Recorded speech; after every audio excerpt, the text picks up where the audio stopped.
Hello, you beautiful, sexy audience. Oh, let's hear it one more time. I can hear you. You're fired up. It's Monday and nobody's at work. Although, do people go to work anymore? Well, I guess they do, but a lot of people work. I'm also here on YouTube. I have 3 channels. I've got Nerdrotic, Nerdrotic Live, and Nerdrotic Daily, which I run with Perry Chan, who was my editor, who was a part of Nerdrotic, along with Quarter Black Garrett. But I think I'll put this one to bed today. The G4 implosion. Lots of lessons to be learned. Lots of lessons to be learned from that. I'm not going to get into the ins and outs of gaming because, quite frankly, Frosk knows more about gaming than I do. But she might need to learn a thing or two. G4 might need to learn a thing or two about fandom. Something that they used to be connected to. Something that fandom used to love. Especially Attack of the Show was the one I watched. I didn't watch X-Play. So Adam Sussler is not somebody who I'm too familiar with. Only his antics after G4. That's when I became familiar. Yeah, the art, we'll go over the video. It certainly looks like, I've been going back and forth on this one, but I think it was planned. I do think it was planned. I don't know if I don't think it was planned by the higher ups. I think it was planned by some people in the show. They thought it would be a good idea. They'll get some write-ups in the right articles, Kotaku and all those other garbage tier websites, which kind of happened, but not as much as they thought it would. And what makes me believe that is the intro leading up to it. Oh, sorry. Yeah. Fresh, piping hot, fake geek tears. The fuel of life. We're also going to talk about Batgirl and that Batgirl costume, a character I like quite a bit. And interesting, I didn't know this until yesterday, that the director of Batgirl, the one who went out, I guess made a comment about fandom on their Instagram, also directs an episode of Ms. Marvel. Huh. Small world, isn't it? It's almost like, we went over those Hollywood new rules, which I plan to do. I'm saving some stuff for the real BBC tomorrow, okay? And we'll talk about that. But the Hollywood new rules are meet the new boss, same as the old boss. Certainly it's starting to look like meet the new year, same as the old year. I hope I'm wrong. I hope things are changing. I think there are going to be people who try. But they're going to be up against the entire industry and the other industry that kind of runs Hollywood, big tech. We will also discuss, I'm trying to remember what was in my title now. Oh, so we got the DCEU. We got Marvel Interrupted with the reshoots. The Moon Knight trailer's coming out tonight. We'll discuss that a little bit. I don't know what else there's to discuss. I like the character quite a bit. I don't have a lot of faith that Disney Marvel will be able to adapt him properly, but that'd be great if he did. If we had a good Moon Knight show to cover, I'd be very happy. We could also talk about Peacemaker. I watched. I couldn't get through all 3 episodes. That's a spoiler of what I think about it. I could not get through all 3 episodes. I had the time. I just stopped after the second one, and I'm like, I'll get the third one later. And yeah, not James Gunn's best work. We'll just say that. Joss Whedon is in the news. We'll discuss that a little bit, but again, that's one of those things I'm going to save when Mahler is on the show tomorrow. And reminder, Real BBC will be on this channel tomorrow, and then Az's channel for 2 weeks because it's his birthday next week. Happy early birthday to baby boy Az. I think he's like 20 something. I mean, obviously Az is on FNT. He's our bangable host on FNT. Well, now we've got a ton of bangable hosts. We got Peach Fuzz Jeremy. We got Ragin' Ryan. We got cute little Hobbit comics division. We have Pious Odin. And yeah, those two chicks, X-Ray Girl and Chrissy Mayer. Chrissy Mayer! Holy shit, did she kill it last Friday on Friday Night Tights. And it was such a good decision to bring her on the show permanently. And I'll talk about that a little bit. I mean, some of it was private, but I'll talk about that a little bit.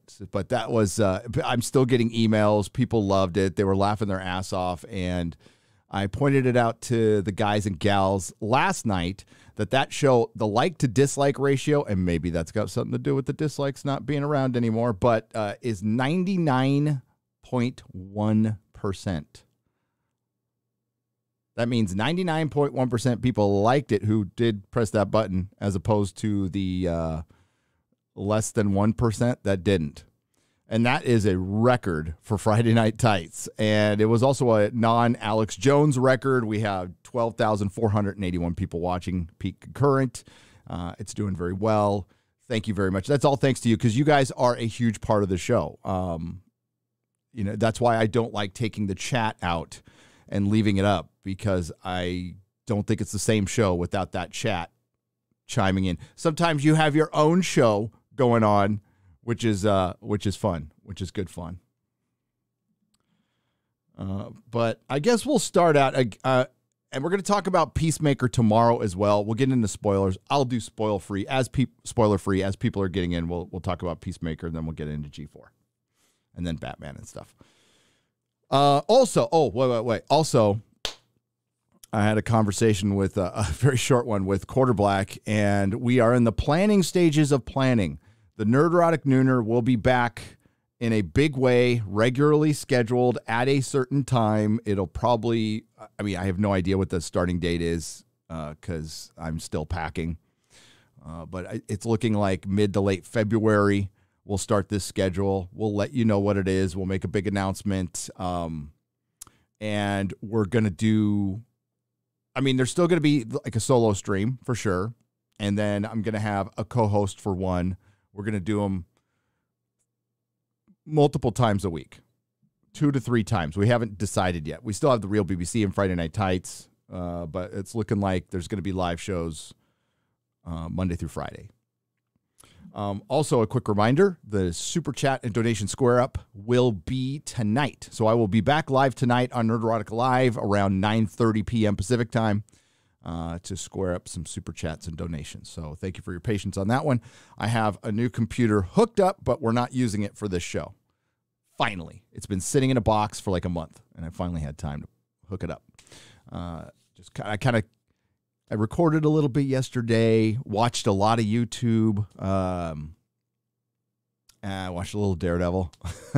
I've just been watching Daredevil on a loop lately. And I watched an episode of Doctor Who. Oh, yeah. How could I forget? How could I forget to put this in the title? The BBC in 2027 is abolishing the license fee. Now, if that happens, that's a long time from now. We'll see if it happens. But it looks like the BBC has been defunded. It will be abolished. Their funding will be frozen. I think it will happen in a certain sense. They're going to have to compete against streamers, and they're in big trouble. And I think Top Gear, I guess it still does good, but it doesn't do good over here. Like Top Gear was must watch for a lot of people over here in the States, including yours truly. So the toppling of Top Gear and the destruction of Doctor Who, I'm sure, played a giant part in that. And of course, your news, which I used to go to, by the way, to get like honest, in the middle, like proper news many years ago, just went crazy.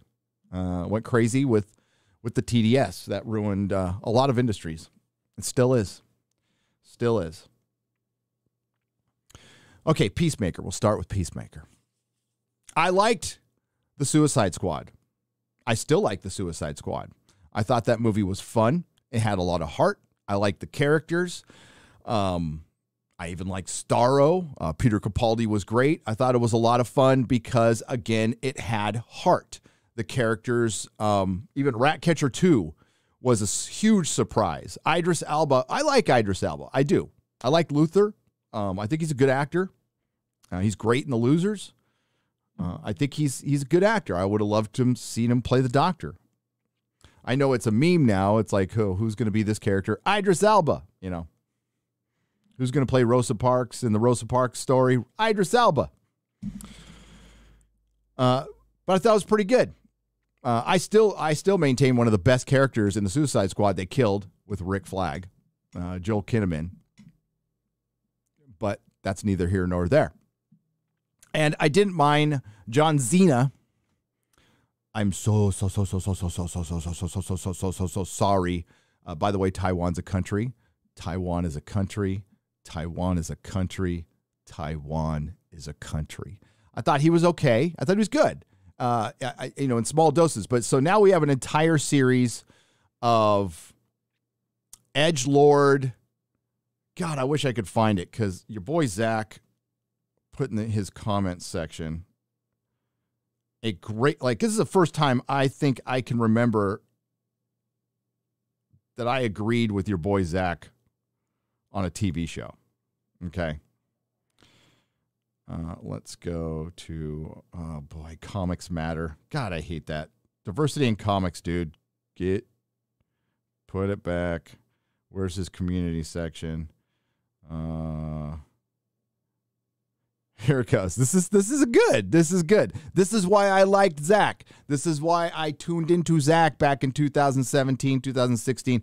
I made it 19 minutes. I made it 19 minutes and 4 seconds into the time capsule of everything that hipsters thought was funny, edgy in 2008.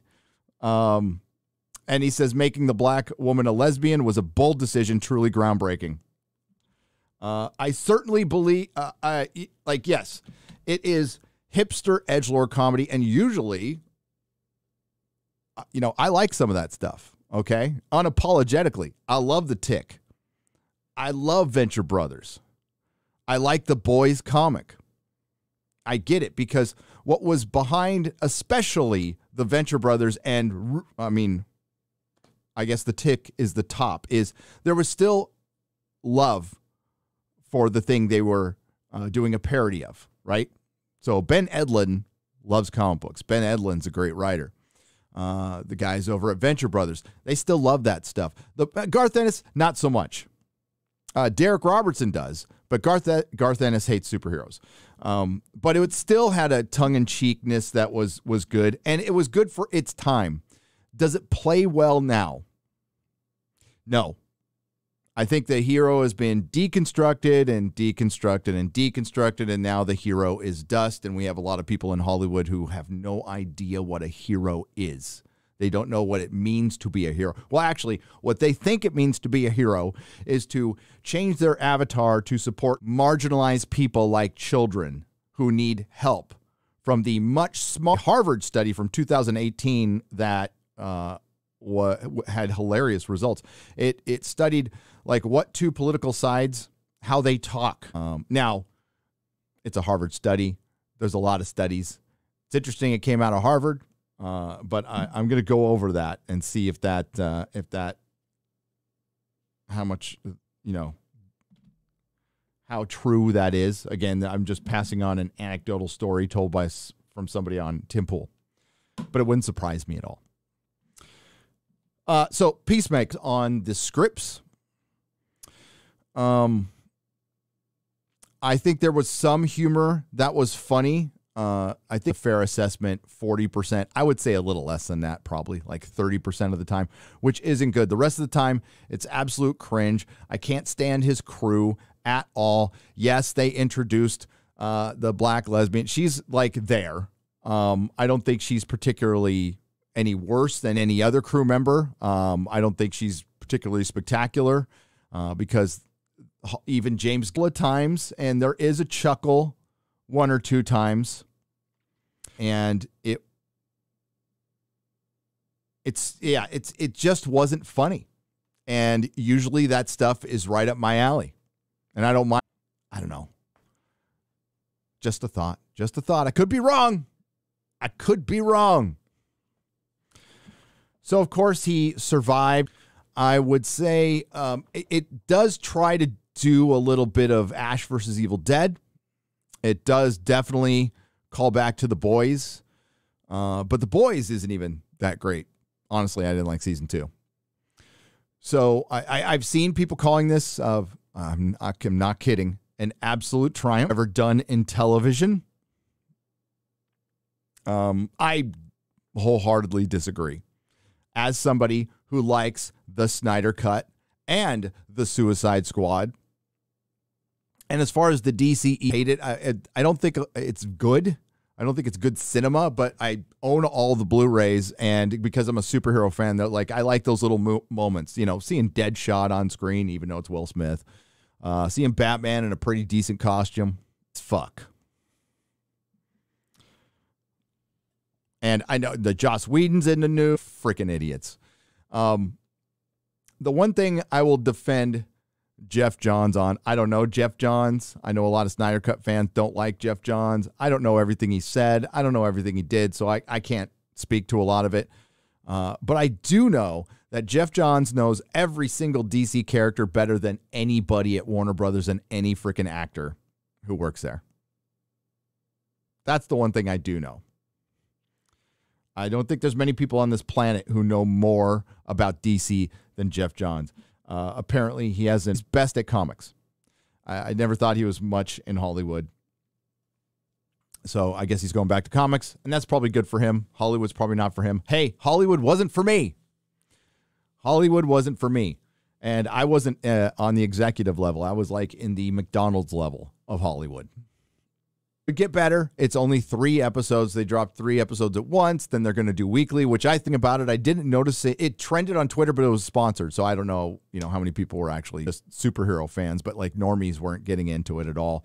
I lost it. And I wouldn't hold out any hope for Guardians, like poisoned a lot of people's creativity. And there's also this underlying fear in Hollywood. And this is something I do get emails on from people who actually work there, of course, want us to remain anonymous. One of these days they get fired, but people are just scared to death to speak out against the machine. The new boss, is this really sweet guy. Let me tell you something. Kevin Feige looks like Opie.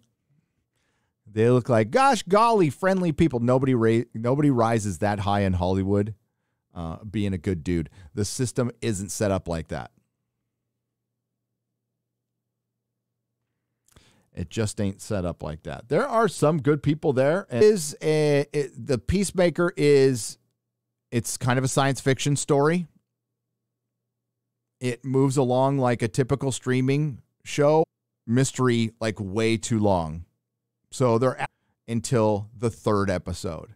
And I don't even know how long this is. I don't know if it's 18 or 13 episodes. That's pretty far into the first season.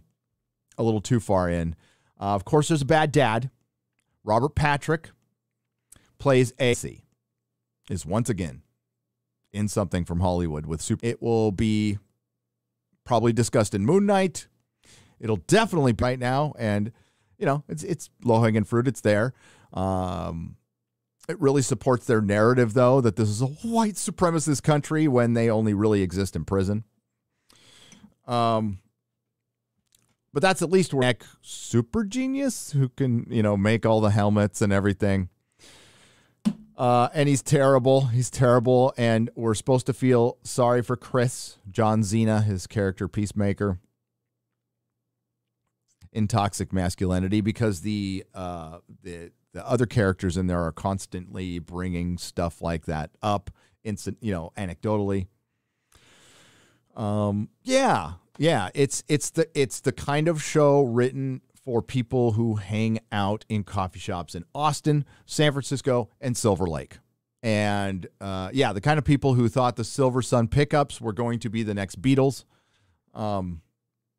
Listen to bands like Naked and the Famous.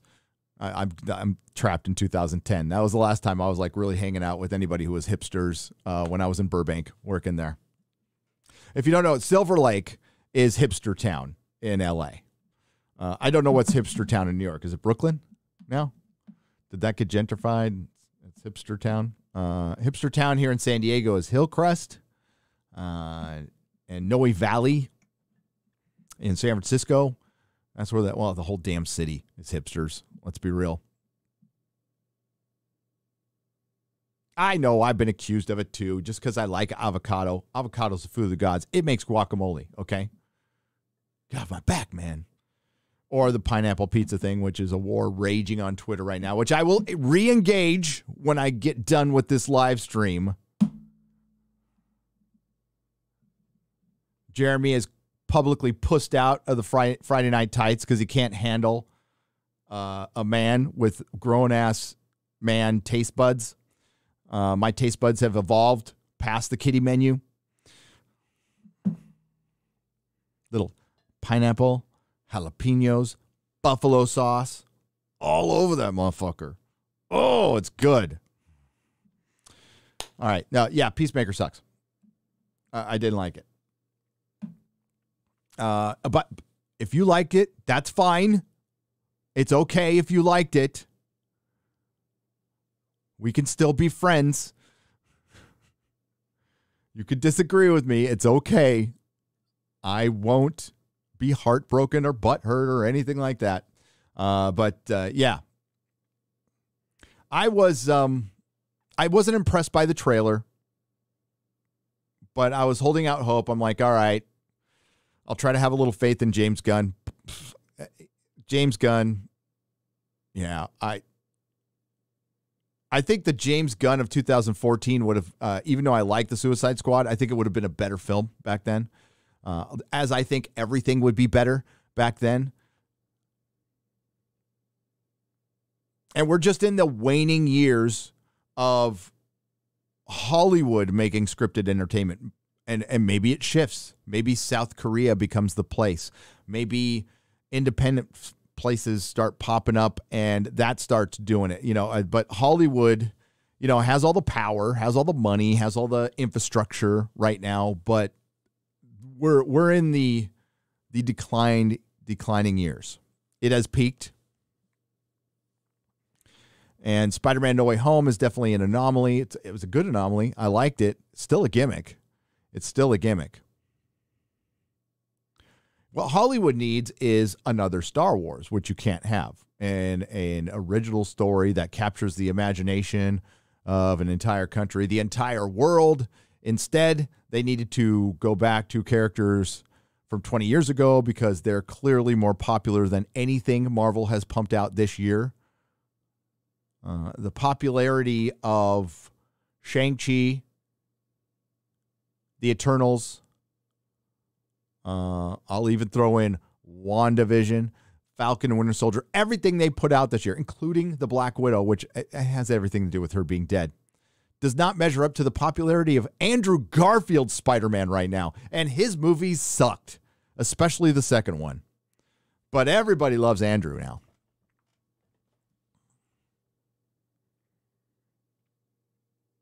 I think he did great. I thought he did great. He was really good. I've always thought he was a good actor. I will re-embark on the Peacemaker. And again, we'll get into details and spoilers tomorrow on The Real BBC. Be sure to tune in then when Mahler and Az will be there and Nina Infinity. Did a podcast with her last night discussing the final episode of The Expanse. The Expanse has a lot to do with this channel being here. I was, part of the Saving the Expanse thing. I was really behind it. I'm very disappointed how it turned out. I got a lot of people into that show, and I know a lot of people were happy with the end. I wasn't, because the biggest question, like where the proto-molecule came from, where the first level my channel's named after, I'm going to have to change it now. We don't know where it came from. If you just watched the show, they never answered the question. They didn't have time. And I think they're holding out a hope that the fans are going to save their show again. Nope, you can save your own show. You do it this time. And like if Amazon, the $1 trillion company, is going to give it up, I don't think anybody's going to come back to it. Okay.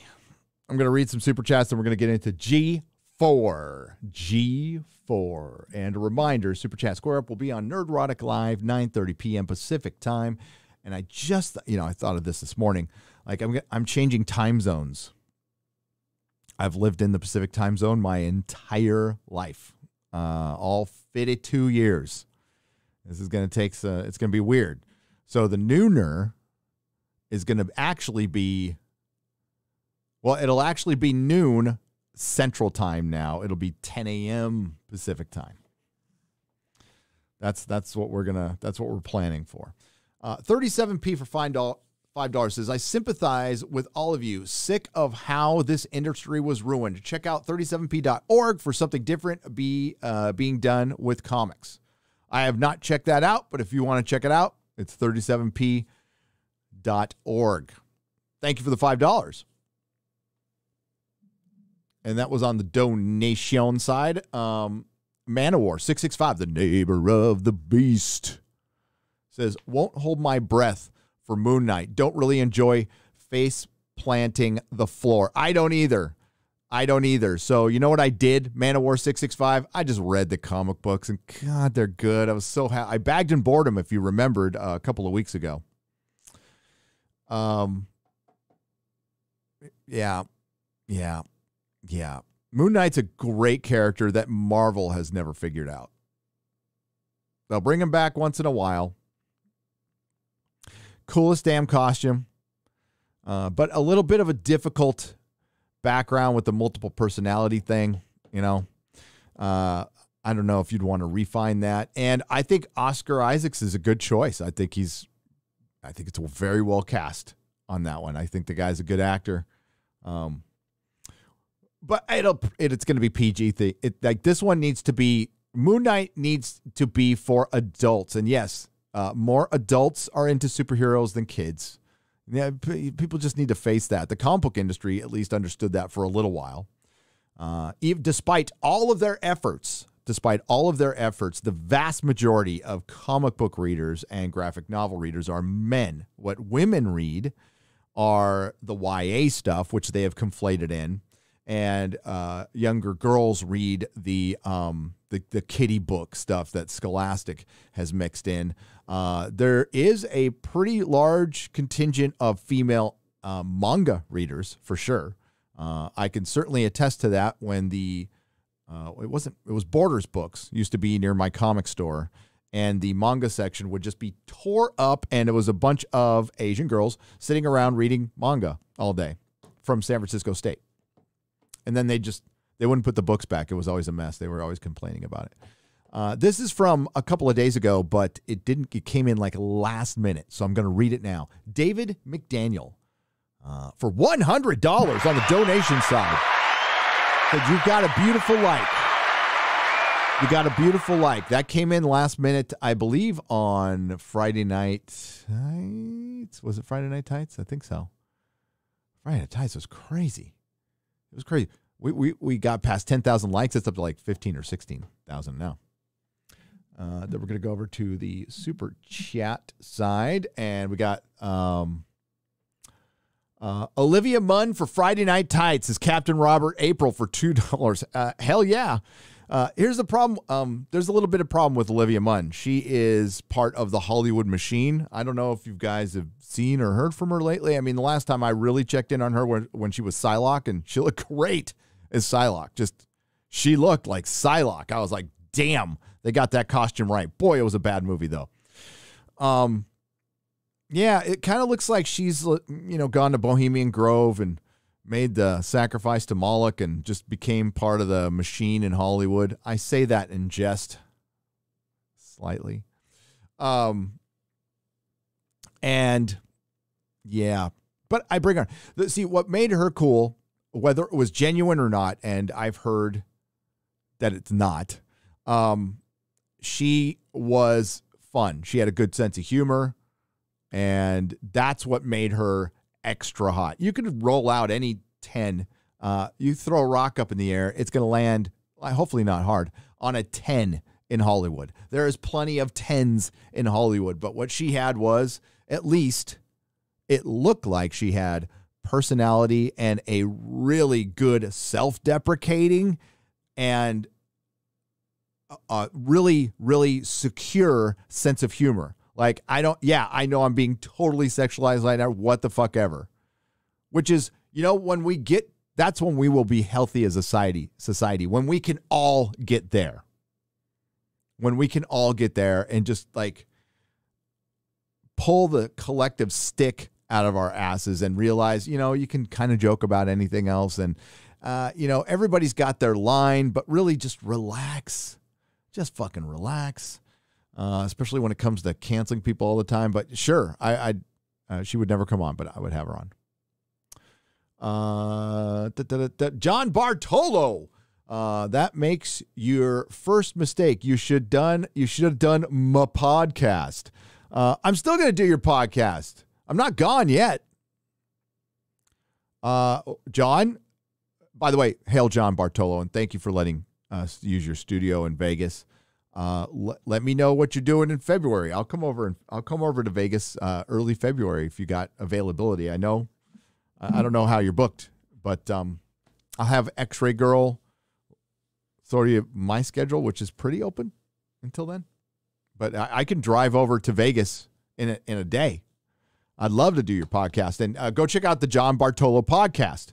It's on Spotify, all the tunes and all the things. It's very, very good. We love John Bartolo. Hail John Bartolo.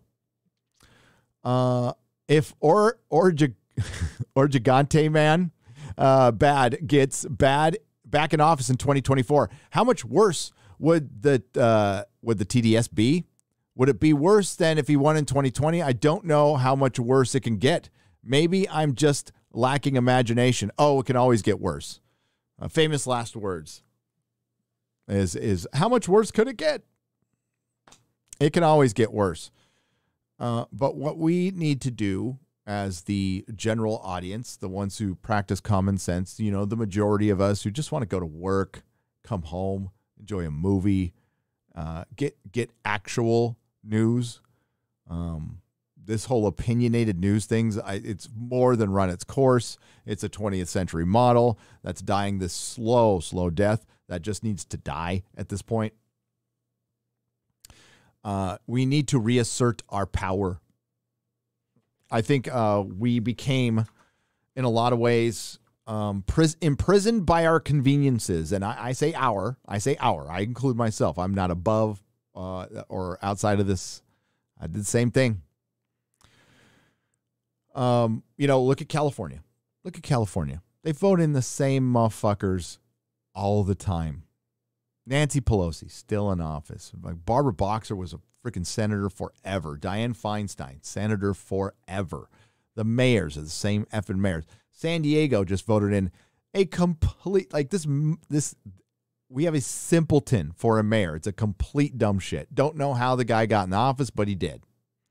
Probably all the fucking stoners and PB and all the fucking LA transplants who came down here and fucked up our city. It's the same party for 40 years, and the state is in disarray. But somehow it's still the Republicans' fault. I mean, when are you going to for decades? But as long as I'm surrounded by people who are going, let's just vote in the same party all the time and expect different results decade after decade, I'm fucking, you're on your own. Hollywood is now about self-pity, says E.M. Peter Davison for $10 Australian. It is about victimization. Yes, it is. A victimization is Frosk. Frosk came out and said she's got a bit of a personality. Being bipolar doesn't excuse you from being an asshole. It doesn't. Me being with fucking coke and like hurting my wife and my kids and stuff, that's still my fault. It's still my fault. Yeah. It doesn't excuse attacking fans, building a straw man, and we'll get to that. And it's all about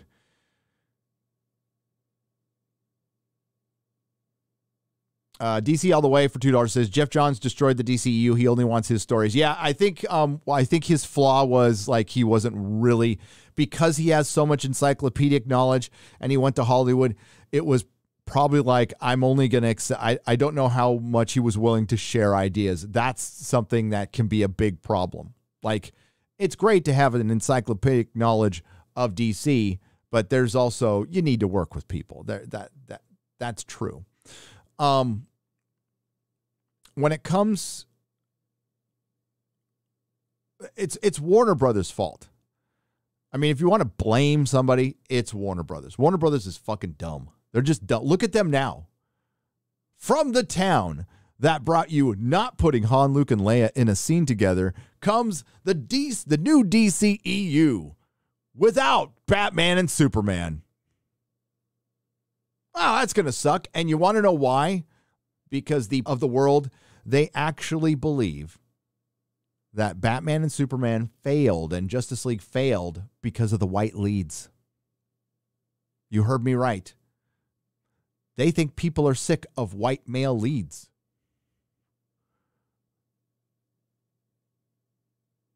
We're talking about Superman and Batman. I don't know about the drive your entire comic book company that sell your T-shirts. They are the two biggest. Or remove him, or you're going to have him as nostalgia bait. You're going to have a 65-year-old Michael Keaton handing over his keys to Batgirl. Well, they made her hair red. So what?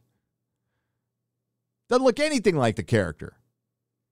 There's plenty of characters you can adapt that can be inclusive and diverse and build them up and make them something they never were in the comics. It's tokenism. What it is laziness. It's derivative characters. And we're talking like third, fourth, fifth, sixth generation derivative characters. For fuck's sake, make a new character.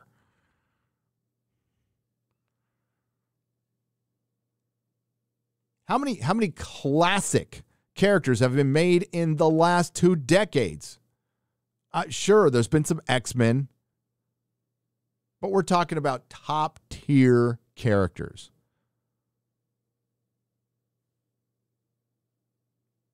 Not many.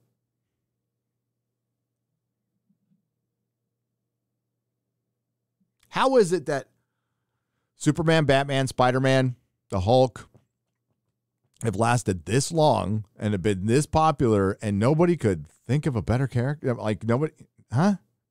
It just got fewer and fewer characters as time goes on. Maybe because it's not that easy to just come up with a character that everybody's going to love. And that's what makes it just perplexing, that you've got all these great characters that people love that they're just not willing to roll out. But Hollywood doesn't know how. I mean, it's clear that they don't understand fandom. In my opinion, the golden rule for content creation is to never attack your fans and to respect your fans. Also, good luck on the move to Texas. Cool video 101 for $5. Yes, and let's talk about that. Let's talk about G4, and we'll get back into the Batman DC because I am not done with that. I am not. And I'm going to make a video on it too. Because I love DC. I fucking love Superman and Batman and Batgirl. I love Batgirl, Barbara Gordon, Yvonne Craig. Like, that's when I knew I was straight. When I was like, well, I didn't even know what that was. But I saw Yvonne Craig on a Batman show when I was like 6, and I'm all, what's that? And all of a sudden, I forgot all about Batman and Robin. I'm like, what's that? It's beautiful. It's like an angel. And it was Yvonne Craig, who I got to meet. Got a little kiss in the cheek from Yvonne Craig. I saw stars. I did. One of the hottest women who ever lived, and very nice lady. Very, very nice lady. Good sense of humor. And may she rest in peace. Gone too soon.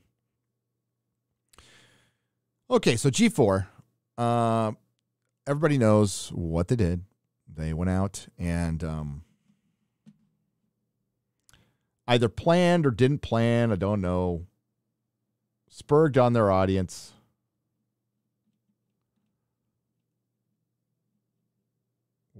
Oh my God. Oh God, Ryan's going to be so happy. Alec Baldwin's back in the news.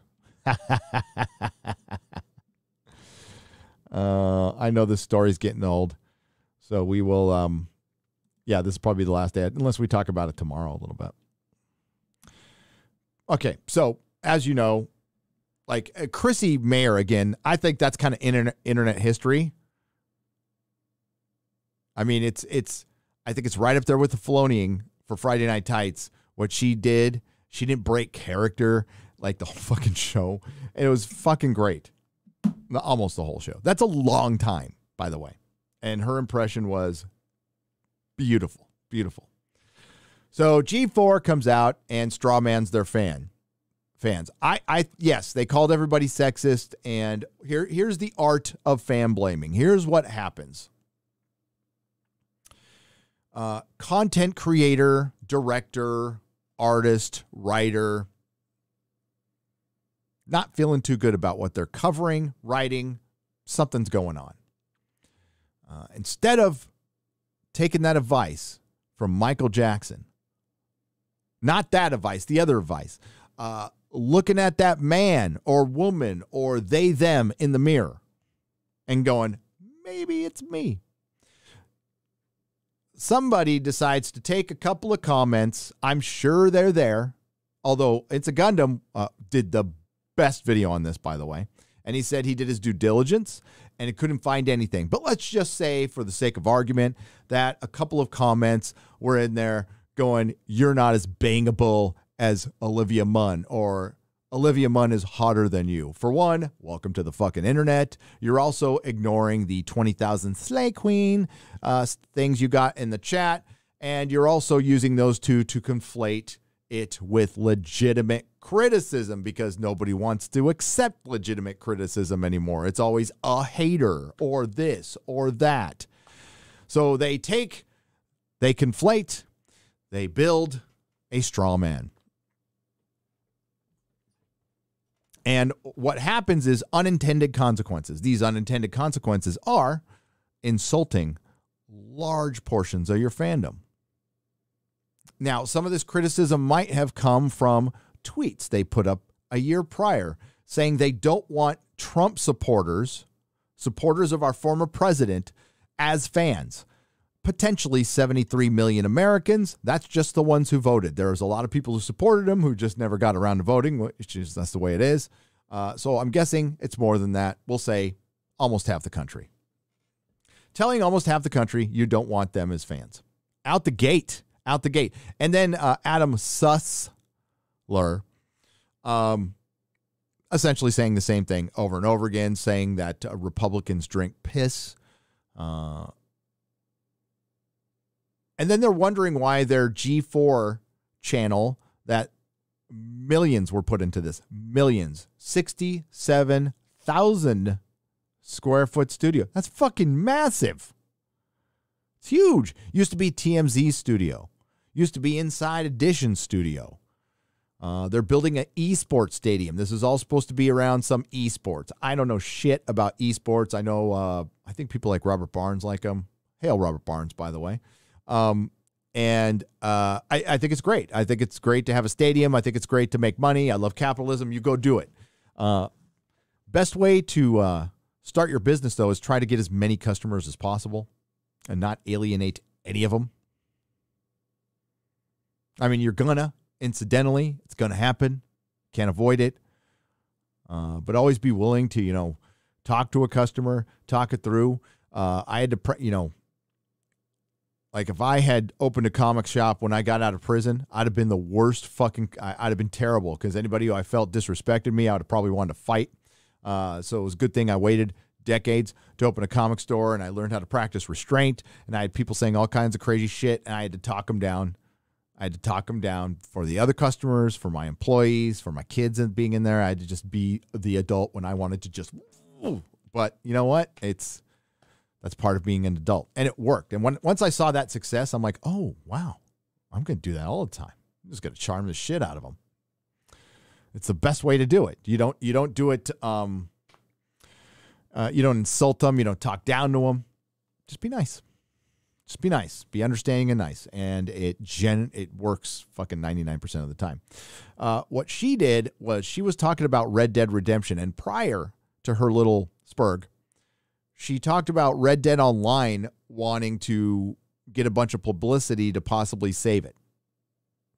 So I thought it was interesting that she segued right from talking about getting publicity for something to this. So like this is going to take a minute, but let's take it from the top. I know like we're not going to watch the whole thing. Don't worry.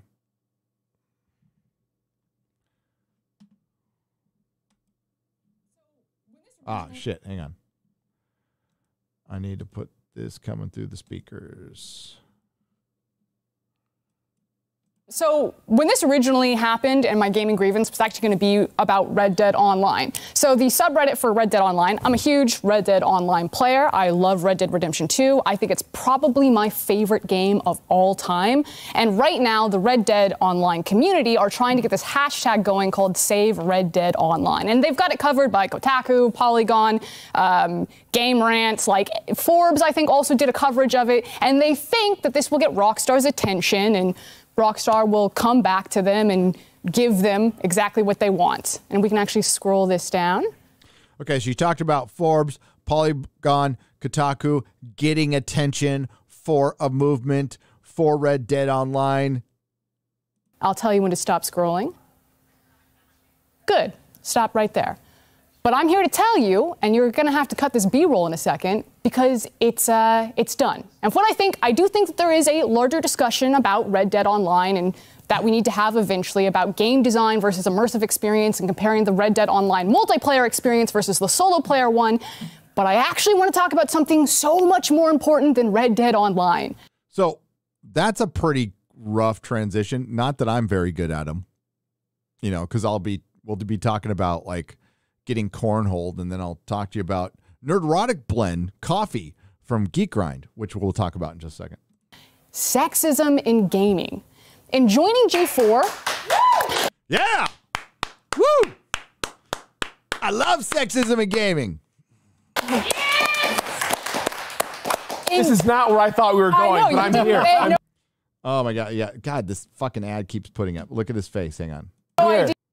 idea. I'm listening. Yeah. Hello, darkness, my old friend. In joining G4, I was ecstatic to be part of something that I grew up watching as a child. But every time G4 is brought up in various channels, even in this YouTube channel, we have the chat in front of us. I can see you. Without a doubt, there will be backlash because I'm not as bangable as the previous hosts. It's somehow... Talk to him, Frost!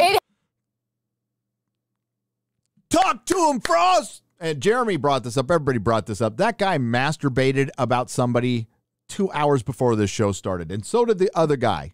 And she probably flicked her bean too. Shut up. Talk to him, Frost!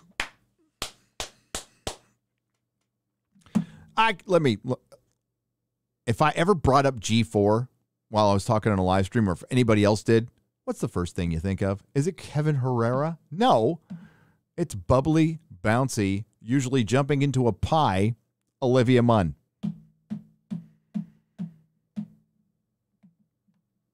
So I don't know what they expected to accomplish with this.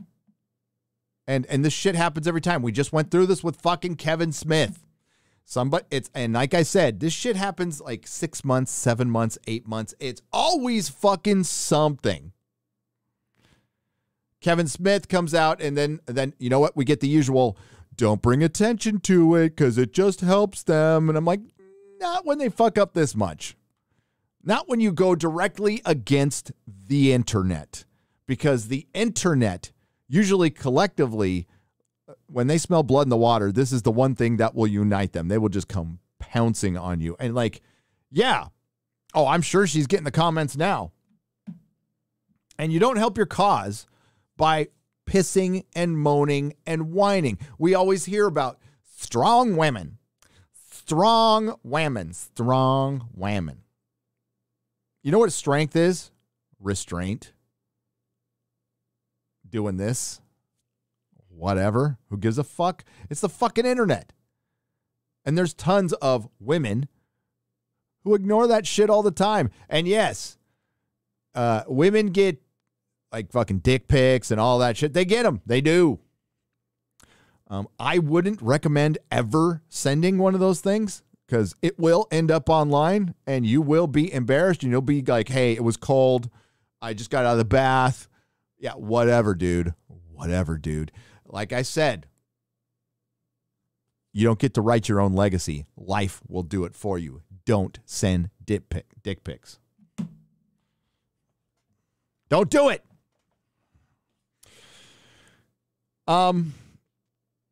But broadly generalizing your audience, building a straw man, yes, you have the unintended consequence of annoying, offending people you had no intention of it, like who aren't sexist, who are just there to watch video games. They're a shared audience. It's what Jack Murphy calls, no, not that, the mutuals. The mutuals. You know what? People subscribe to John Campea, who subscribe here. People subscribe to G4, that subscribe here. Now, I didn't subscribe to G4. I heard they were coming back through Chris Gore, who's an acquaintance. I think we're talked a few times. He's guested on the show, so acquaintance. But out of loyalty to the guy that I liked, who apparently wasn't even asked to be on the show, it wasn't a cheap move. It was a very expensive move, and it's costing them. Now, there's a rumor, but they should be killing me on YouTube. And Ryan got more views than they did last Sunday when he had 3,000. There's no excuse for this. But again, it's the same thing than Kevin Smith. Kevin Smith coming out and lying. G4 was supposed to be about nerds. This is the shit you are supposed to understand. You're the weak. Sorry. It's a human being or anything. It means you just don't want to see that shit. It's cool. But don't keep coming back and back to it and letting it just get to you like that, because that is poison. That is poison on the soul. Remember, I mean, and you just got to balance it out. But she's young. He left some League of Legends place talking a lot of shit, which is just stupid. I know people do that now. Don't ever, ever, ever talk shit, burn bridges if you want to ever be back in any industry again. Ray Fisher. There's going to be a bunch of people going, "You're right, Ray. Jeff Johns is racist. You're right, Ray. Accountability over entertainment." And they're gonna pat you on the back and say thumbs up and never hire you again, because they'll go, "Yeah, the fucking Ray Fisher guy, he's a snitch. He'll fucking stab us in the back. Can't trust him." But I'm really glad you did that, Ray. Good job, buddy. Good job. He's also petty as fuck. You know. Have fun in some basic cable show as a guest star. And you know what? He was fine in the Snyder Cut. I thought he was fine. But I digress. It has somehow been expected that you can talk about how much you jerked off to women as a compliment. It's not a compliment. It's weird. It's weird. Jacked off that morning. As a matter of fact, he jacked off this morning, and he's going to jack off tonight. And he's probably jacked off in the bathroom at G4. It's dehumanizing, and it's weird. Women do not exist to be nice on the eyes for you. More technically, yes, they do. I mean, I'm no anthropologist. I just know that when we were just running around in caves, and all we were doing was fucking and eating and surviving and dying at a very early age, it was procreation that kept us around.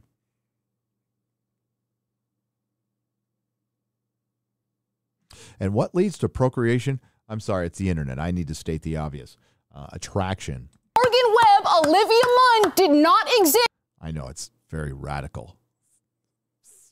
Very radical statements I'm making. To be nice on the eyes for you. Yes, she does. And she was really good. But she was also funny. Morgan was hot. I didn't watch X-Play, so I can only talk about Olivia. Olivia was funny.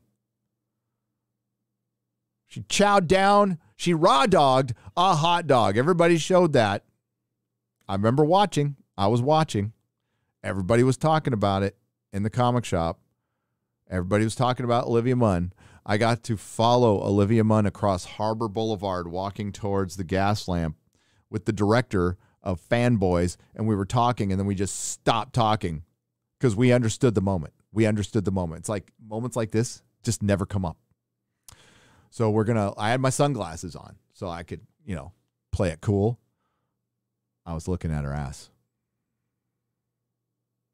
Yeah, I was married at the time. I wasn't gonna date her. Wasn't gonna ask her out. I mean, I would have been rejected soundly. But it's called Being a Man. I wasn't gonna do anything. I wasn't gonna touch it. I wasn't gonna go talk to her.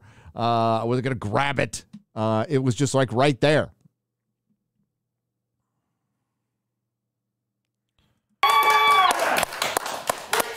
Slave Girl Leia, by the way. Slave Girl Leia, Olivia Munn.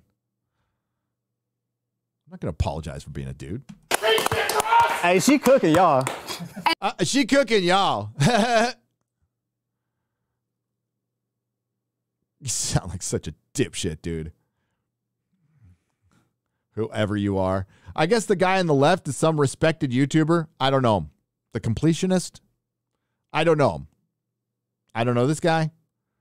I barely know this guy. I only know her from this.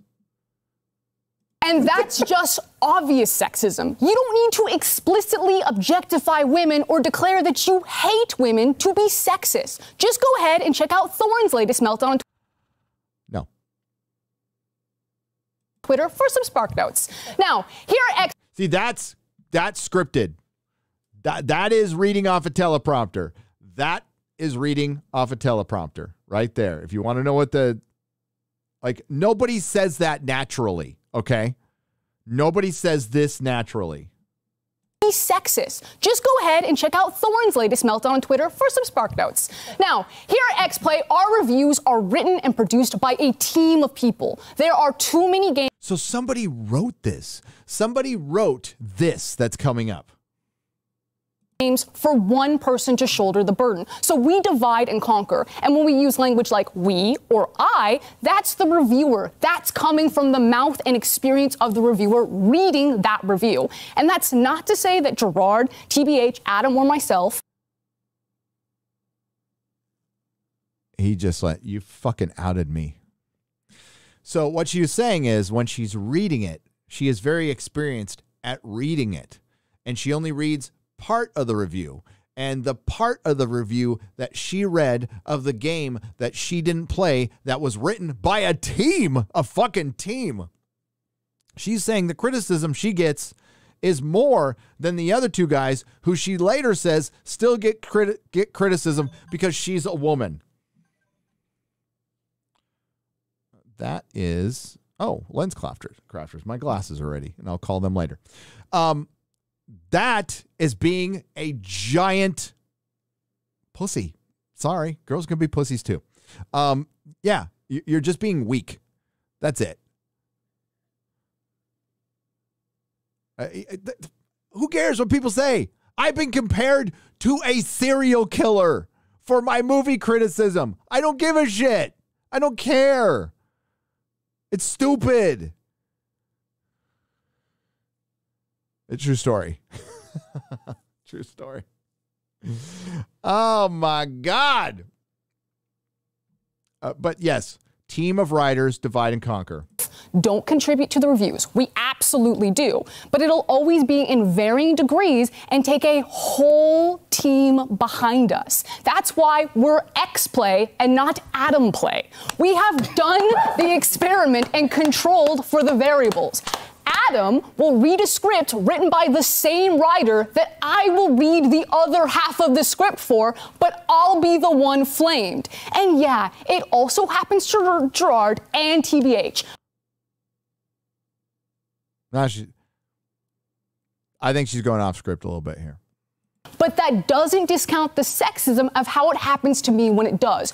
Both things can be true, that there is a general hatred of any change that isn't Adam, and that I'll receive special flame just for being a woman. Now, Ryan, a good friend Ryan, brought out a video this morning, and it's basically her in an interview from a month ago, talking about how she, she's always going to push identity politics. And how she puts it, she hates injustice. That's right. Frosk hates injustice, which is also going to be the follow-up to DC's Injustice is Unjustice. I think it's going to be Batmite and Mr. Mixelplex in a video game. That's a bad joke, but I tried. Okay, I tried. Those are try the most, fail the most. And it wasn't written. I just came up with it right now. And I wish I could turn the camera around so that you That's right. She said injustice. She said, I hate injustice. could see the incredible team that make X-Play. Half of our producers and writers are women. Emily, Abby, Megan, Joe, Jake, Zipper, Gabby. Filing cabinet, stapler. Oh, wastebasket. Bathroom that the guys masturbate in. Goes on and on and on. Former writers that are now on ATOS like Vanessa. When you're in our DMs or on those YouTube comments or in Twitch chat right now, those reactionary threads thinking that I'm somehow ruining your current X-Play experience because you can't objectify me how you previously did to Morgan, or that I'm somehow less qualified to speak on something, but you You are. You are. You just admitted you are. How about going out in a live stream and just, I don't know, shooting from the hip like everybody else does? I said this last time. My prep for today was I went to the gym, had a strong cup of coffee, took a leak, and started the show. You can't quite put your finger on why, even though I'm reading the exact same script as Adam, but you have no problem with he's part of it. You're letting your unconscious biases ruin my day, and you're... That is the quote of the year.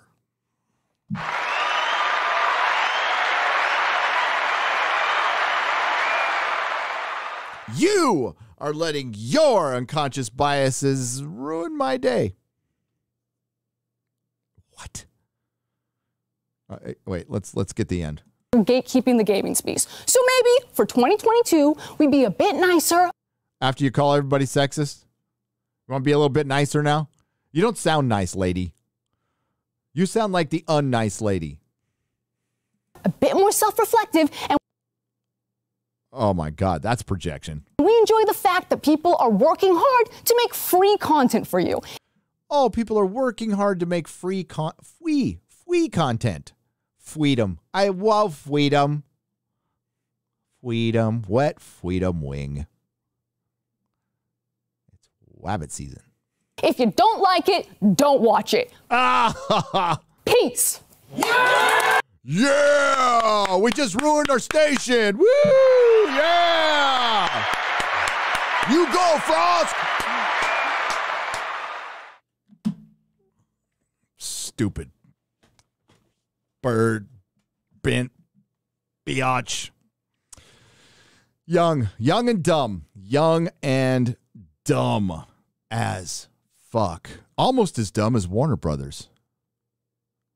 Almost as dumb as Warner Brothers.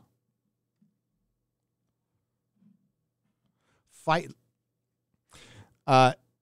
So we found out later that she got a bunch of shit wrong, right? So listen, I don't know the difference between I know the difference between an Xbox and a PS5 and Nintendo, but that's it. I know that I own a couple of those things that I've never touched because my kids just take them away. I know there's exclusives for one or the other. I'm not going to know who the fuck they are, and I don't really care. The only video games I play are those 1-up arcades and my Spider-Man Sega game and a pinball machine, and I'm not very good at those. And widely, it's known that I have not found the key to get out of the room in Witcher 3. Okay, yes, I admit it. But I'm not sitting here giving you game reviews either. I'm not a talking head who used to be in some esports, and it's the frauds that have invaded our space for a long fucking time. I don't know why G4 would want to come and do the same thing Collider just failed at and Nerdist just failed at. Nobody wants this shit. Sure, they get an audience. It's not that hard. You know, you provide some content that's semi-decent, you talk about games, people are really interested in that shit. You know? People will watch anything. I mean, people want to hear about Moon Knight, and that's great. That's fantastic. What they don't want to hear is how bad they are, because they hear that all the fucking time. So I talked about that the other day. Jeremy went on a stream with some of his detractors, and they all, their fucking tails went right between their fucking legs immediately. And, one of them went hog wild crazy. But, you know, he went and faced his detractors. It's the same time he's done it before, and it's the same result. They go right back to doing what they're doing, but what they really want is, you know, a peace. They really want a peace. Well, it's easy to get a peace. It is. It's quite frankly easy. So this message goes out to G4. This message goes out to any channel, any content creator, somebody just Video 101, Cool Video 101 just talked about this. In my opinion, the golden rule for content creator is to never attack your fans and respect your fans. Also, good luck on the move to Texas. For one, do not elevate. Here on YouTube, here's what works for me. I don't elevate myself above the audience. I am the audience. We are the audience. We are the audience. We are the fans. I'm just a fan. That's it. That's all. End of story. I also don't go after other people's audience. Those detractors channels, do you ever hear me say anything about their audience? You ever hear me go after their audience? No, never. Not going to do it. For one, they have a right to be here and do what they want to do. I don't really give two fucks. Never have. But I don't go after them because that's not my concern. That's not what I'm here to do. I've been part of fandom my entire life. I don't want to be a creative. Never cared that much about it outside of my one chance going down there. And I decided very quickly, I'm like, it's not for me. And I never looked back. And that was a decade ago.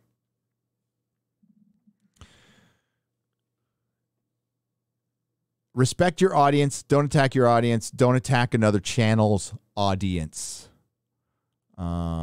Because what young Frosk did is she got all of that applause from her cohorts there. She went home feeling she was on cloud nine. She's all, I did it. They're going to clip that.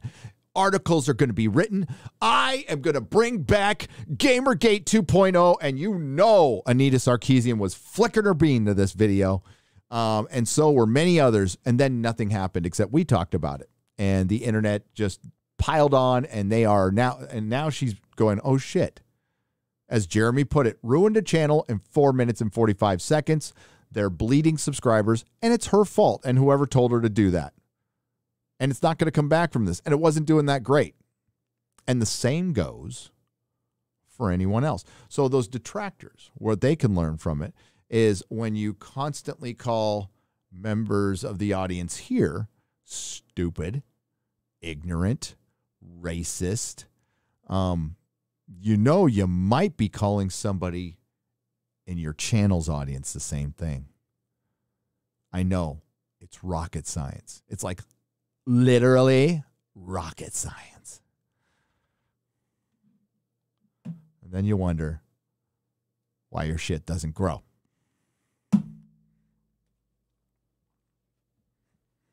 Fragile egos.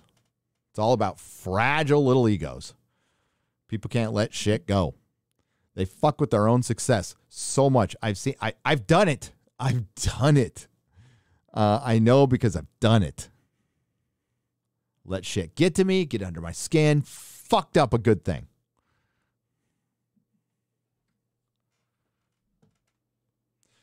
Oh, well. Bye, Felicia. By the way, once again, applause to Chrissy Mayer and Gothix and Chris Gore for coming on. Picking one Friday Night Tights over the other is like, favoring one child over the other, although I definitely like my younger son better. No, I'm just kidding. I don't. I'm kidding. I love my boys. But I've got to say, I have to agree with Az that was our best show. That was our best show. You know how much planning went into that show? None. Absolutely, positively none. I think I shot a couple of articles into the group DM, and we got to maybe half of them. But as I said when this thing happened, sometimes the content creator gods provide. They provide. All right, we're going to read some soups and then talk about fucking DC and Marvel and the race to failure. Like, who wants to fail first? I do. With people of color. I cannot wait. And Batman movie.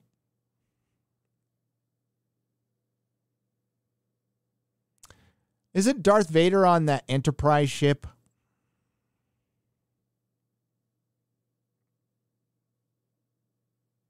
Junior Ruiz for $20 says the hipster edgelord door is where, the thing is, if we try to talk about this with nuance, a lot of this stuff started out fine. We had no fucking idea by everybody else in the industry, drove everyone else out in the asylum.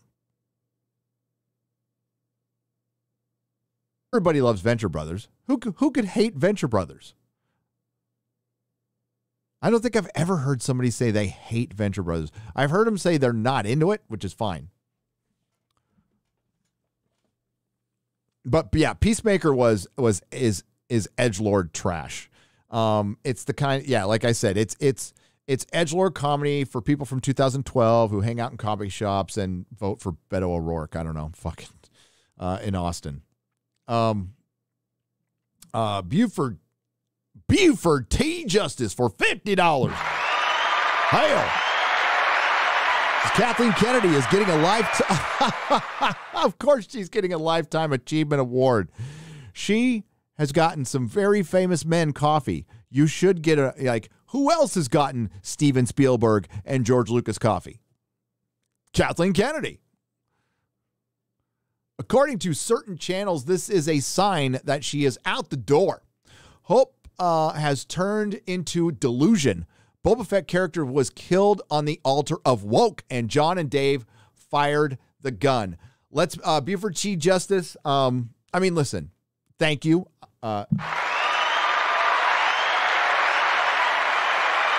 Speaking for this channel, there is an interview that's making its rounds on Twitter that we will go and look at right now of the Tamara Morrison. I'm always mispronounce his name. From Boba Fett, talking about how he wanted less dialogue. If somebody out there could be nice enough to DM me, if any of the mods can DM me that. I don't know who retweeted. I can't remember where I saw it, but said he wanted the dialogue, but did you catch what he said? Jon Favreau called from the plane flight that he wants all the dialogue in while they're shooting The Mandalorian. Jon Favreau is writing this thing on the fly. He's doing other shit. He's flying around. Leave all the dialogue in. I'm sure it just sounds like a TV show, like it's filler. Like I said, why I wasn't going to take the time. Now, I got I see a bunch of, and Quarter Black Garrett. Thank you. Thank you both. Slow, and every bite will taste like victory. Just want you to know. Just wanted you to know. It's a Data Racer tweet. Thank you again, Quarter Black Garrett and Lady Greymaster. Bless your heart. I want to stay mysterious. Right. I want to stay quiet. But then I caught on. He was just trying to parlay some of the work to me. Yes. His responsibility.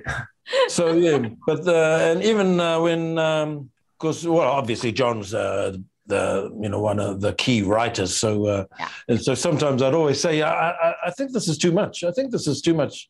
Then I'd go to, what was the other guy's name? Noah. I'll try and get. Oh, Noah. Yes, Noah Noor. Mm-hmm.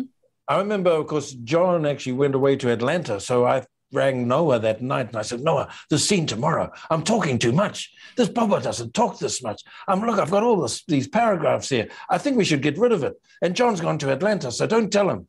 And then next minute that morning, I said, I get a call from Atlanta. John wants you to say all that dialogue. I was hoping.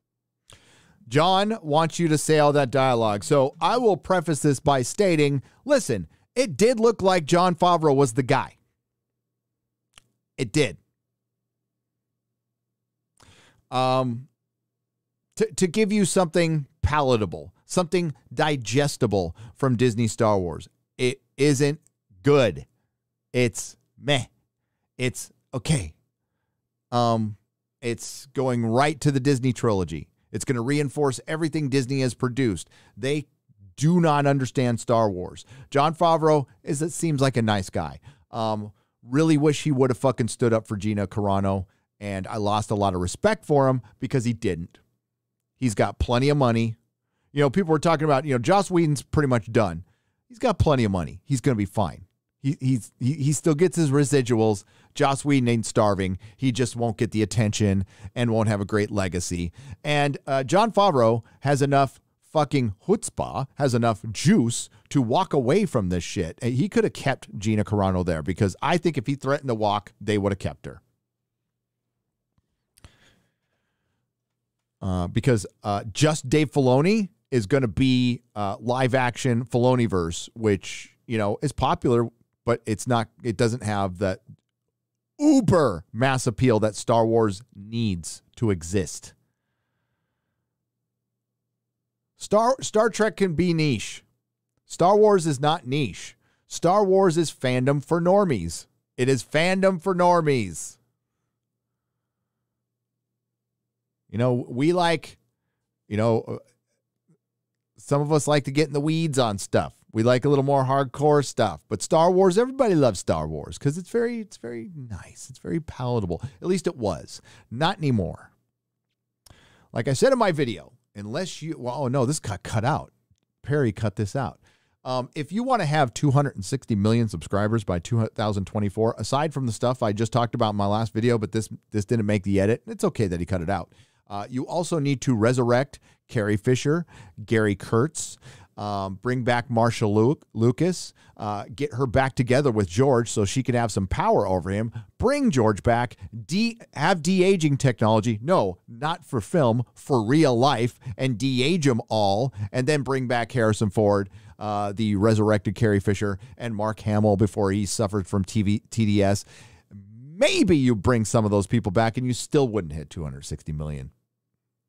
I'm sure they are, and they're going to have to use some gimmick. They'll probably give it away free with fucking a phone or some shit like that. So they'll get their 260, but it won't be real 260, just like this ain't a real whatever they have now.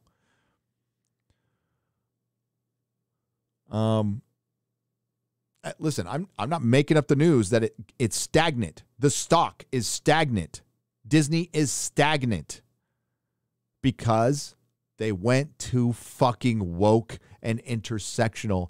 Nobody will say it. That's why people come here. That's why people come here instead of fucking G4 and Collider, because I'll say that shit. I'm not going to be right all the time. This is all my speculation. I got no sources, nor do I want any. I've just got my little life experience, and I obsess on this shit. And yeah, I've sold some comic books, and you know, you see a lot of lessons through comic books that you can relate to this. A lot of successes and failures that I'm seeing now in a much bigger sense in Hollywood, and I'm seeing Hollywood repeat the same mistakes of the comic book industry, especially when it comes to Marvel and DC. But this tells you, in response to that super chat, that's Jon Favreau, the same Jon Favreau that the MCU let go. Now, I think a lot of people are going to forget that Edgar Wright,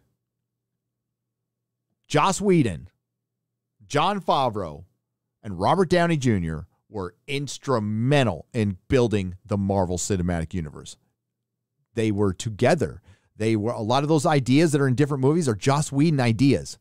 I think I heard some people saying, and I respect these people, and that's fine, that the Avengers was the culmination. No, Joss Whedon is a good director. He's a good director. He wrote Black Widow better than anybody else, or the Hulk. And a lot of good ideas that you saw in those other movies were his.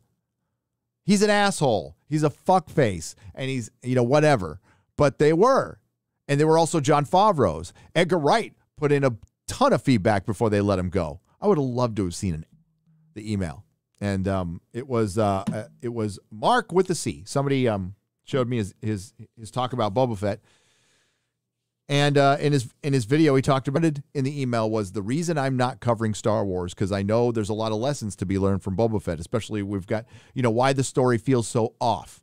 Why does the story feel off? I speculate it's because you're treating sand people with respect, and instead of being just the villains from the sand that they were meant to be, meaning this is the death of storytelling, because you can't, like, what? My racial prejudices that they're indigenous people. I know them as sand people on the planet of Tatooine in a galaxy far, far away, and something that's not real. Popped on live on my phone just at the right time. Get a coffee on me, Gary. Oh, cheers. Cheers. So good. So good when it hits your lips.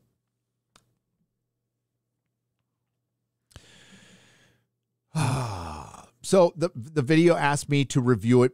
Like, how you say no to that shit? Like, and it's a couple paragraphs long of like how they appreciate my insight.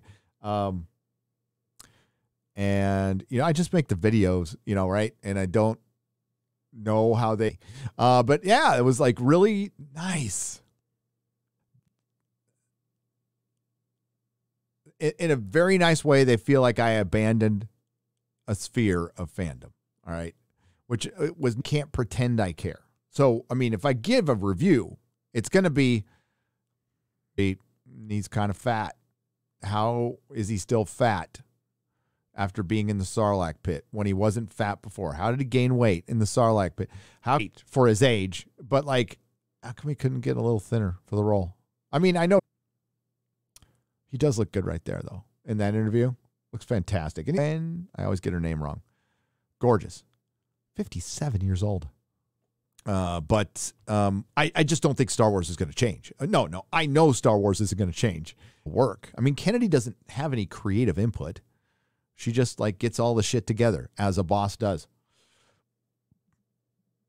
I'll just say here, I'll speak for myself. I don't want to sell despair. We took an L. And we kind of knew the giant bleed. I think that's the biggest takeaway. I used the 300 analogy last week. We made a god bleed. That's something. And you know what? And when we get something good and it brings everybody together, we do need to whatever.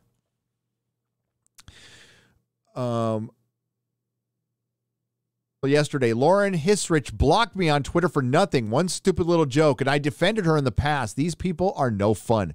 No wonder why her writing sucks hard, says Bilbo, for 100 Czechoslovakian pesos. I don't know what the joke was, and I know it's been kind of cute seeing her and Jeremy get together. It's not going to change my opinion of the show at all. Although she does look like somebody who will, I guess, reach out to YouTubers. I just don't think she's the right person for the job. I was going to pop in here. The Witcher is a memory. It's a memory. If Lauren Hisrich wasn't talking to Jeremy, nobody in our sphere would even be discussing it. I want to love that show. I would love to be doing multiple live streams on the lore and all that shit. And I am going to do a review, though. I promised I'm going to do it. And then Picard. Then I'm doing a review on something I love. Stetson Gold. Here's Gary. Here's Gary. Here's to you. Oh, here's to you. Okay, gotcha.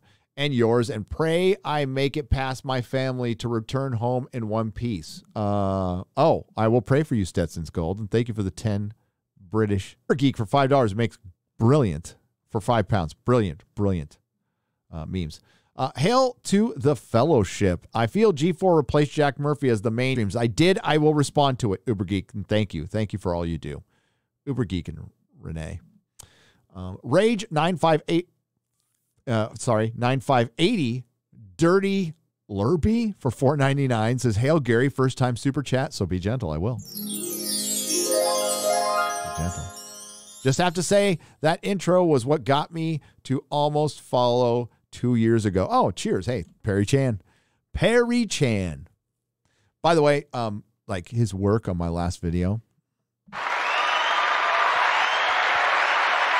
Chef's kiss. Code E, the naked space hero for $2 says MLK was assassinated by a Democrat. Yes, he was. Yes, he was. Brown Gaijin for $2. Frosk sounds like a Bond villain name. Am I right? You kind of are. Am I right? Sparks 1524 for $20 says great neurotic. Thank you. I don't know about that. I'm safely moved to Florida and working on my third novel. If Texas doesn't work out, check out Florida. We also believe in freedom. We also have plenty of sunshine. You do. You have alligators too, though. And that was a concern with Mrs. Nerdrotic. Yeah, I mean, It's always an option. It's always an option to maybe, I know it's cheap enough to live there to where we can get like a place. I wouldn't even like, listen to how whiskey tango I am. I wouldn't be adverse to getting like a mobile home over there just to chill out for a couple months or something like that. I wouldn't want to buy like a condo. Or just get my own motorhome and just drive over there.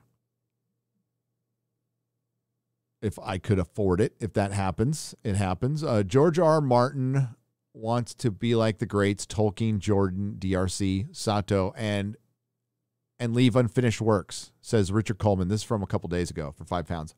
I've been thinking a lot about George R. R. Martin. And I just think you cannot subvert the tropes of Tolkien if you don't finish the book. That's all. That's all. We are in 2022, and we have not gotten the Winds of Winter. It's approaching 4,000 days, 11 years since we got the last book. But we are getting a show in April, House of the Dragons, directed and show run by Ryan Condell and Miguel Sapochnik, who are good at what they do. I'm going to cover it. Because, come on, Game of Thrones helped build this channel. I've read the books up and down, left and right, upside down. You know how many times I've read the books? I've read the books in character order. Like I read all the Tyrion stories. I started out with the characters who die earliest, and then I moved to the characters and like the ones who lived the longest. I read that there. Yes, that's how many times I've read the books. I like them. I do. It's just cancel Jeremy. Yeah, cancel Jeremy for like being a pussy and quitting Friday Night Tides. No, he didn't really quit Friday Night Tides. You kidding me? Jeremy would miss me too much. He would miss me far too much to quit. Tell you that right now. All right. Warner Brothers. Dumb as fuck. Warner Brothers. Or is it Marvel? Marvel goes back to reshoots. Recently we heard there's a few reshoots going on with Moon Knight, but I think I think they're going to announce a release date today, and somebody said end of March. So they must not be much. But we had 6 weeks, 6 days a week of Doctor Strange reshoots. Then we have extensive reshoots with Miss Marvel. Now, I may have news on Miss Marvel and Batgirl. Quarter Black knows what I'm talking about, but I can't really say beyond that. I'm just going to say, I'll say this. This will be a tease. You never know who's watching your live streams or your videos. And it doesn't matter how big your channel is. You never know who's watching and who might reach out. I'll look into it. I don't know anything about it, but I might get back to you on it. Yeah, so the controversy behind Miss Marvel is ridiculous. And this is what happens when you play identity politics games. You win identity politics prizes. Now, to all the people who are going to call me a bigot and all that stuff, I don't care that a character is Pakistani or Muslim. Fine. Make more of them. But don't lead with that. And especially don't lead with that with the first words out of your trailer are a brown girl can't be a fucking hero in this country when Storm was a little girl picking the fucking pocket of Professor X back in the early 70s. And she eventually went to lead the fucking X-Men. And so a black woman led the Avengers decades ago. Stop acting like this shit is just invented.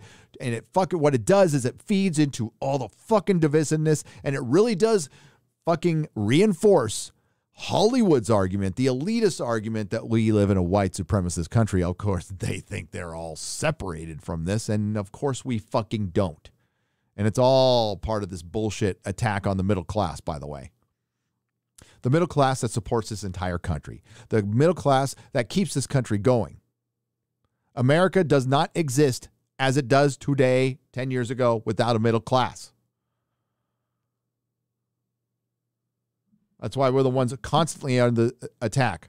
They will use terminology like the rich But when they start attacking the rich, what they mean is everybody who's not poor. I don't want people to be poor. Nobody wants people to be poor. But I tell you what, this imperfect nation of ours is probably, I've not lived in every other country, but I can't think of another country that would have allowed a 2-time loser who used to live under a fucking bush to have a 3rd and 4th and 5th chance at getting it right.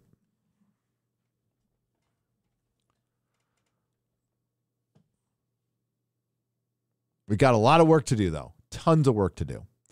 But if we're going backwards, and a lot of that has to do with the general populace constantly being assaulted with bullshit, with fucking bullshit, with fear porn, bullshit, lies, commercials.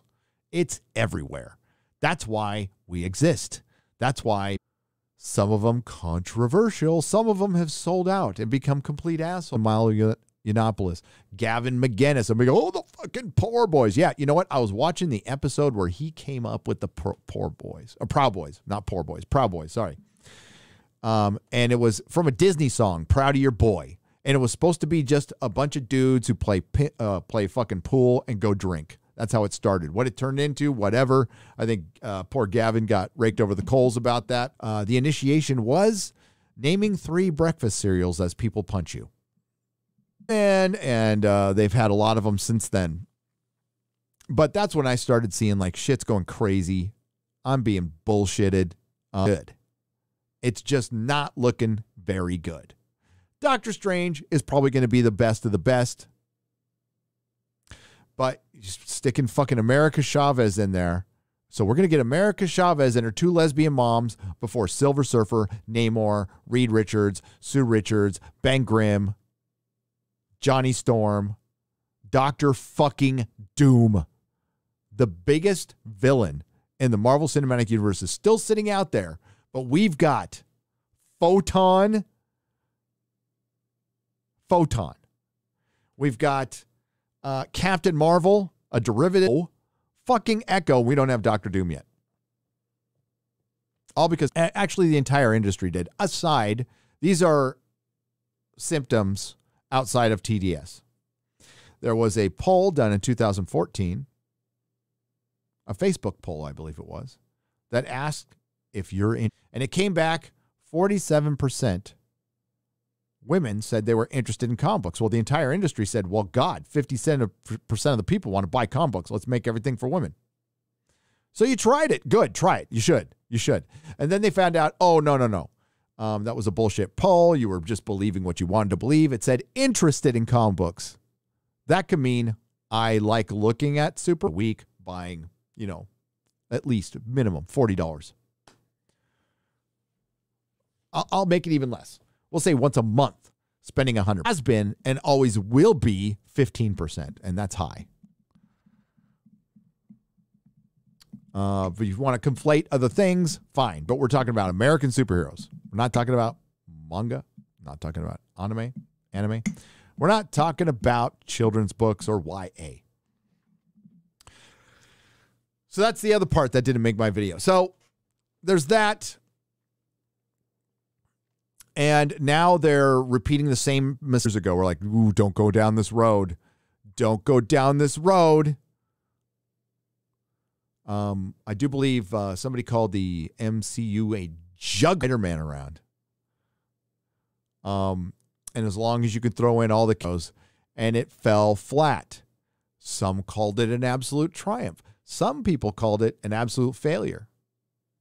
I would say it stagnated. Girl is then, and this is their words, this is their language, Supergirl, Batman. So apparently they're growing a couple of penises. Or Batgirl. If this bothers people, I really have no control of it because that's the truth. The real Superwoman, Supergirl is blonde-haired, blue-eyed. So it's a gender-swapped. No, it's a race-swapped derivative character. Two characters that were popular. I own comics. I've read a lot of Supergirl and Superwoman comics and Batgirl comics. I like the characters. Zero interest in this. Zero interest. If I didn't have a channel, I wouldn't cover it. So they're going to do a Batman Beyond kind of thing with this Batgirl. Her costume looks terrible. Her costume looks terrible.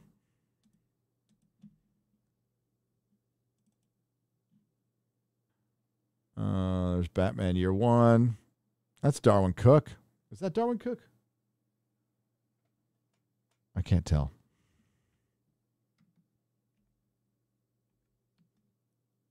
It's not huge. You can't tell, but it's as I think it was Az who described it. No, it was a cosplay that everybody's put up on Twitter. It looks awful. So the director, I don't know if this is in the article. The director responded. It's not in the article. The director responded with the meme of Batman slapping Robin, saying you haven't seen the movie. See, that looks good. That looks good. Chuck Dixon. And the Supergirl costume, we've seen that. That looks like shit. So I don't know what the hell they're thinking. Like, we're going to have a movie with 2 Ezra Millers, a Supergirl that looks like a 3rd Ezra Miller. We're going to have a couple Batman in it, which is the only reason any of us are going to go see the movie. And what's funny is, I mean, I think Doctor Strange is actually going to beat. So, shit. I don't know what to say. Man, it's getting warm in here. Hang on. I'm going to turn on my fan. It's a little muggy. This is the dumbest company. You have the biggest star in the world, fucking Henry Cavill, wanting to play Superman. Guy to relapse. I think he'd still be around if there wasn't a bunch of this league. It's going to pale in comparison. It's going to pale in comparison. Thought it was an improvement on the first Suicide Squad, and it didn't do, what, half the money. It didn't do half the fucking money. What does that tell you? That tells you that Ben Affleck Batman, who was in it, and Harley Quinn, and Margot Robbie, who is hot as hell, are still popular. And they're not good. Imagine if you made something good. Fact.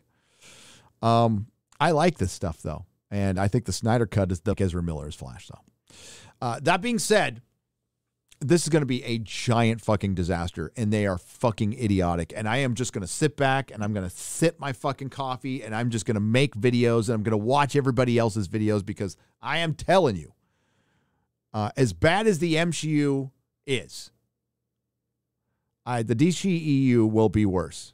It is dead on arrival. DOA. I'm sure the Batman's going to be doing good for DC, and that'll probably flip the bill. Just like Spider-Man No Way Home is going to be able to flip the bill for woke MCU for the next couple of years until there are massive failures, not just failures. They need to be massive, embarrassing failures. That's when this shit starts changing. I believe it is, but on the very ground level. On the very ground level, it's going to take time to get up to Hollywood. Hollywood, unlike what Robert Meyer Burnett says, Hollywood is where trends go to die. Art, all movements, all trends start at ground level with the people. Hollywood is too corporate. They don't manufacture anything other than. And what's happened to art, and this is very unfortunate, is it's something that, and it's really important for a society. Now, it's not as important as food or water or shelter. Sign of a strong society. And it's part of the ecosystem of societies. If it starts breaking down, then, well, that's why it's great. You know what? I have no regrets. I love the fact that OAN, One American News, reached out to me to talk to me about my wife's business. You know, nobody else did. Nobody else gave a shit. A bunch of people fucking threw all this shit. How can anybody who, how could a Fandom Menace channel, which I was a channel that used, I like the hashtag, but I'm nerdrotic, be on OAN? It's easily, they asked, and I went on, and I'll go on again if they wanted me to go on again. And a lot of people have reached out, and it's cool. But I'm seeing a lot more understanding from that side, from a side where, I mean, I wasn't on either, to be honest with you. Always kind of doing my own thing.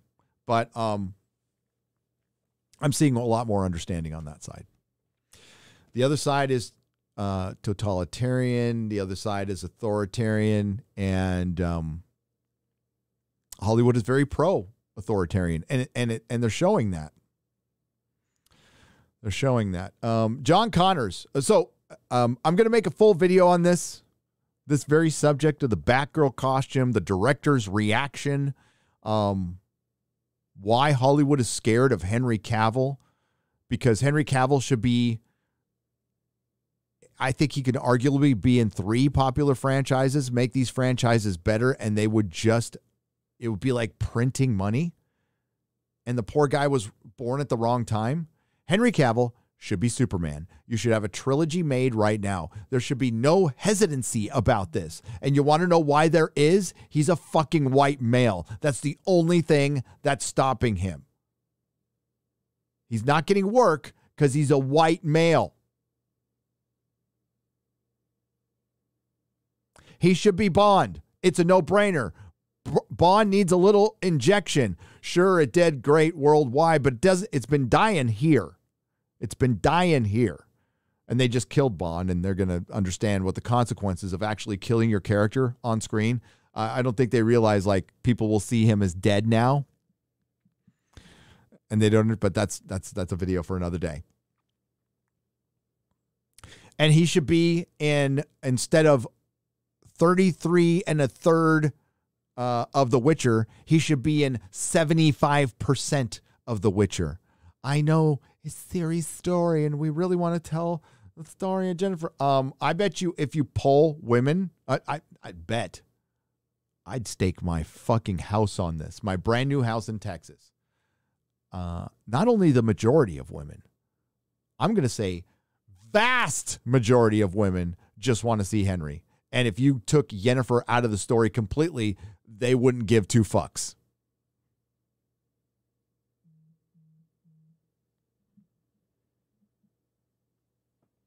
There's enough pussies in fucking LA County to vote for Yennefer on the guy side. And I thought she was, honestly, in season 1, I thought she was fine. I thought she did a good job. It was Ciri I didn't like in the first season. Thought she was a little better in the second season. Then Yennefer became annoying. And all the other, oh my God, Frangilla, and just, they all got to go. But I'll do a video on that. But Henry should be fucking Marlon Brando right now. He should be Burt Reynolds, Marlon Brando, Gregory Peck, fucking all wrapped into one right now.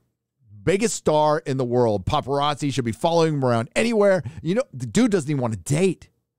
And he's not getting jobs. He should be like, every time he gets up in the morning, his agent calls with like 50 script offers. And he's probably not getting them. Which is insane. Oh, like be in the Sherlock Holmes fucking thing on Netflix so you can be the bait and switch for number 11 from fucking Stranger Things. Like, what the fuck? What the fuck? What the fuck world are we in right now?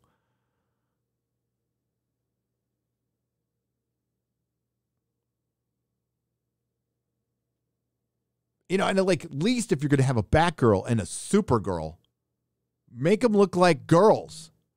It looks like Bat Transition and Super Transition, or Bat Boy and Superboy. Stop defeminizing women.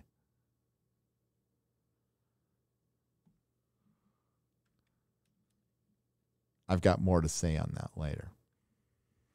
All right. Soups. Super dupe. Super dupe.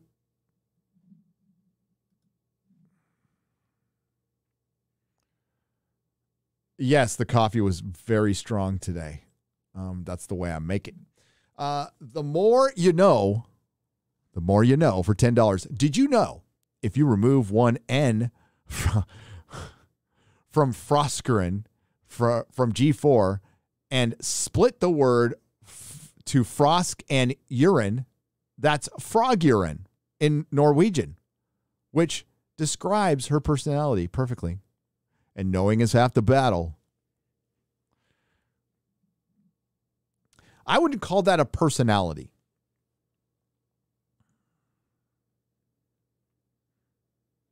Somebody who says unironically, I hate injustice. Wherever I go, I want to fight injustice. It's just somebody with no meaning in their lives. They've never done anything in their lives. Said it before, say it again. My life started getting a whole lot better once I realized it wasn't fair. And it owes me shit.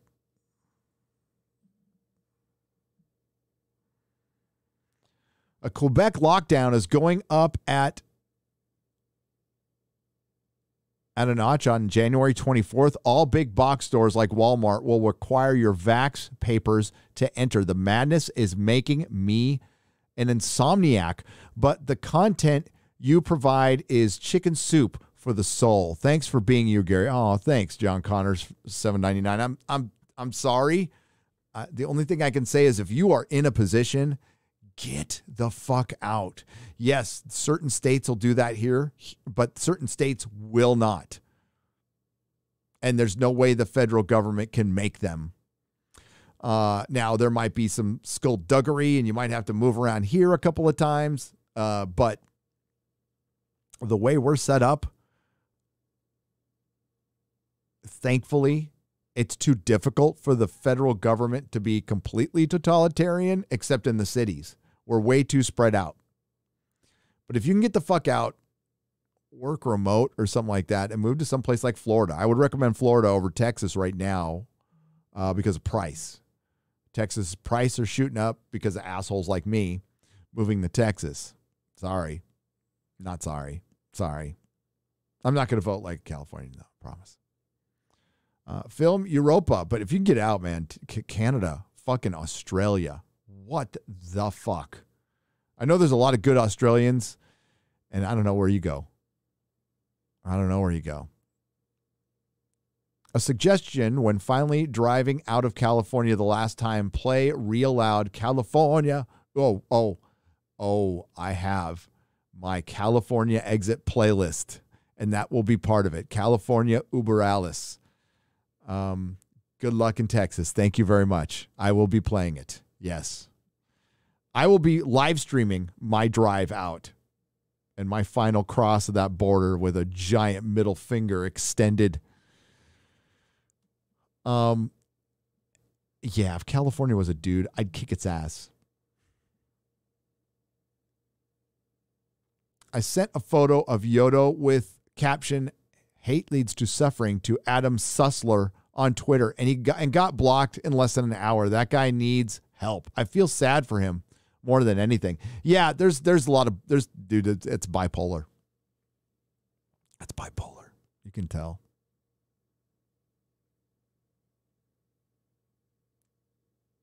That's not a happy dude.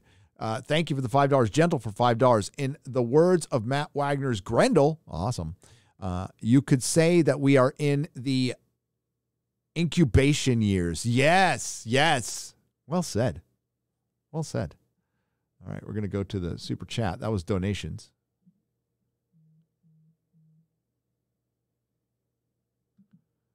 Donations. Here we go to super chats. All right, hang on. Main.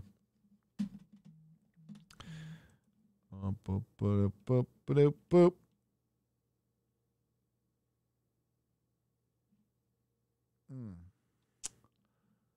That's interesting. How do I do that? How do I fix that? I know how to fix that. Make it visible.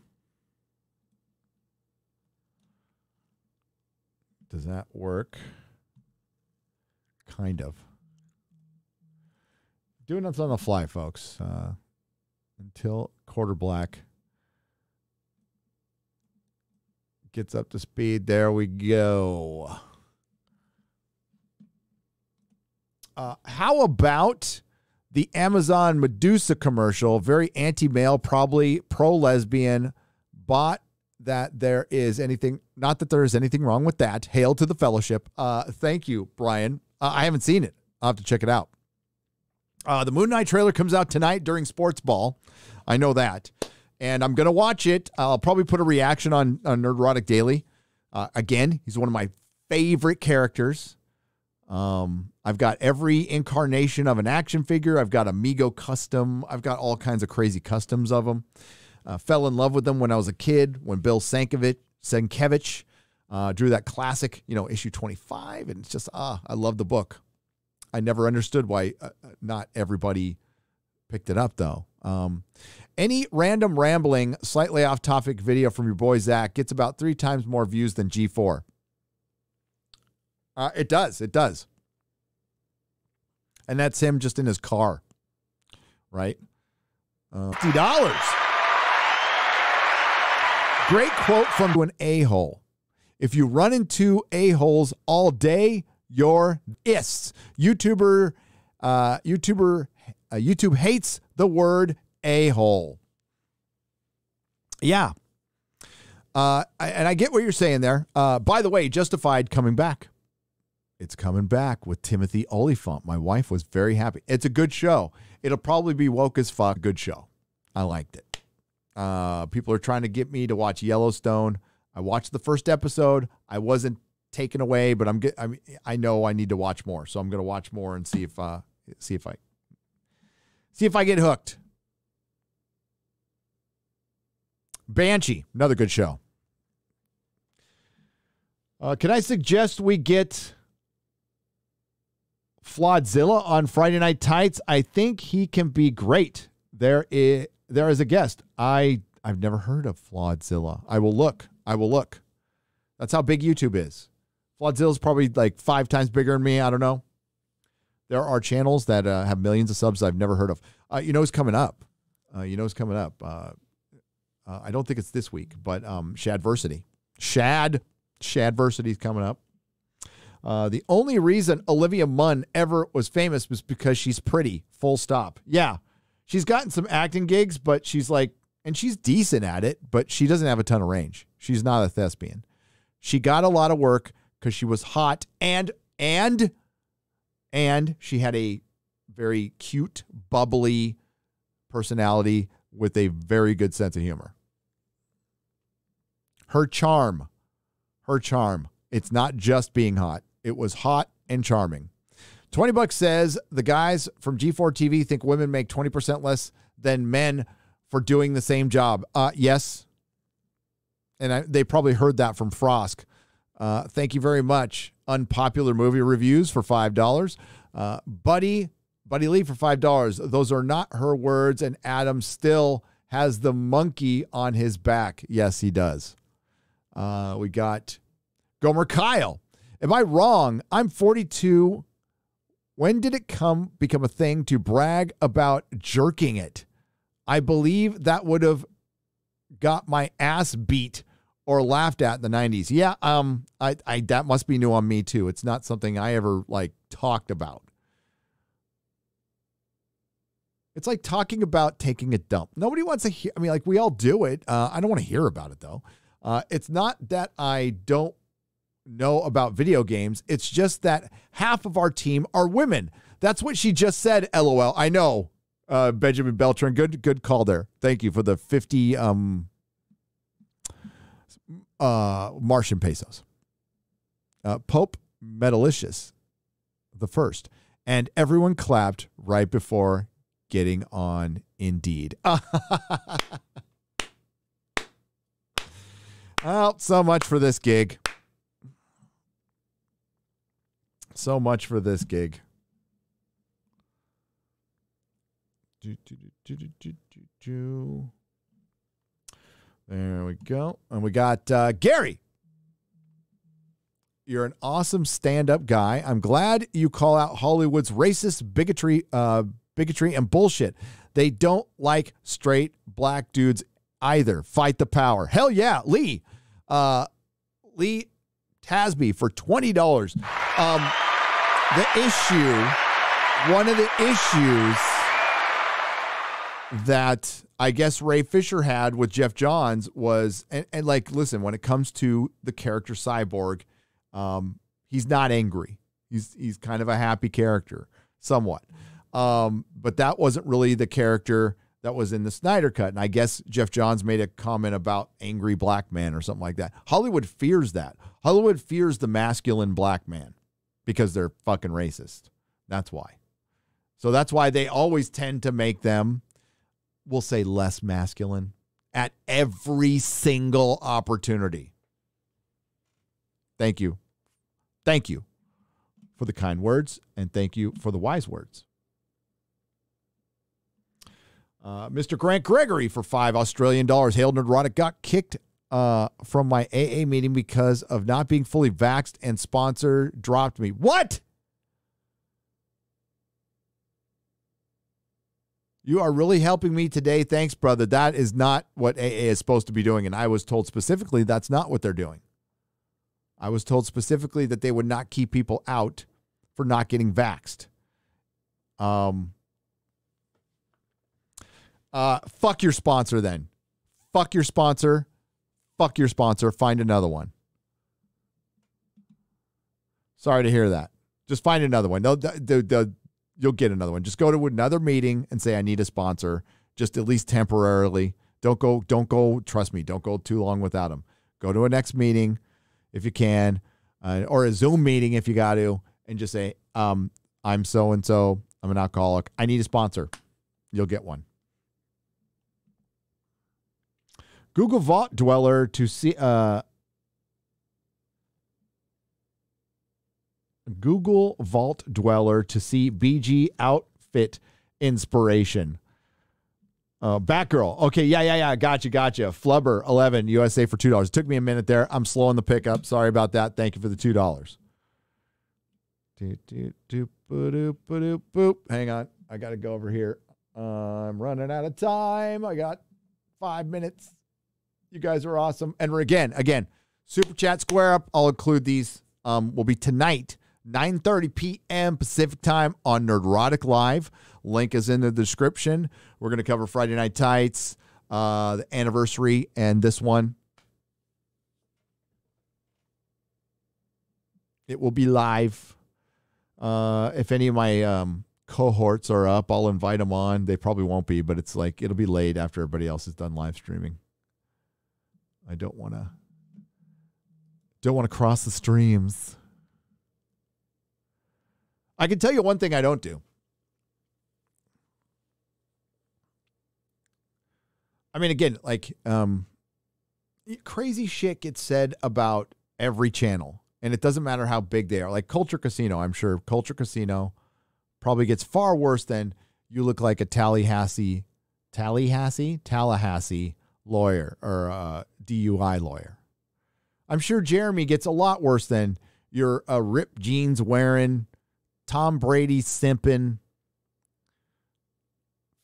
fucking Velcro shoes loving, pineapple pizza hating, grifter. I'm sure he gets much worse than that. We all do. I'm sure Ryan gets, along with me, 7 forehead, you don't have a forehead, you have a 7 head kind of shit. I get it. It's fine. We all get shit. There's all theories. There's always some rainbow ops going on that I like to call just gops. They're called gops in my world. Gay ops, if you're wondering at home. What's a gay op? You ask. A gay op is when DM groups, Whisper Networks, DM groups plot to fish for information to, I don't know, cancel people and shit or whatever. Do whatever they knew to fuck with other YouTubers. Happens all the time. Nerd fan. Okay, that's where in the 2000s. That's where I wanted to go. Flubber USA, the Physicality channel for $5. I've interacted with Proud Boys during Berkeley Wars. One of them helped me fight off Antifa and San Francisco Union Square during a protest against open borders. The thing is, There are very tiny, small groups of white supremacists and white separatists who just want to, I mean, they're not necessarily, well, at least they don't say I'm just calling it how I see it. I don't know all the facts. I could be wrong on some, but there's stuff like some want their own country and all that stuff, and they'll show up to the rallies. Proud Boys are, I think a lot of them saw themselves as the protectors of the Trump supporters who were getting just beaten up and killed. So they went out to protect some of them. And they're out to fight Antifa, which is coordinated, which is absolutely coordinated. Did you guys see the Memeology video from a few days ago talking about the Patriot Front and all the fucking fuckery going on with that? Watch that. You know where I get my news now? John Talks and Memeology and Tim Pool and Crowder. And I go around to a lot of places. And from you guys, I don't turn on fucking mainstream news. I just turn it off. It's better for your brain. But that Memeology video is fascinating. They're all like getting in U-Haul trucks and they're protected by the cops. It's like, what's up with that?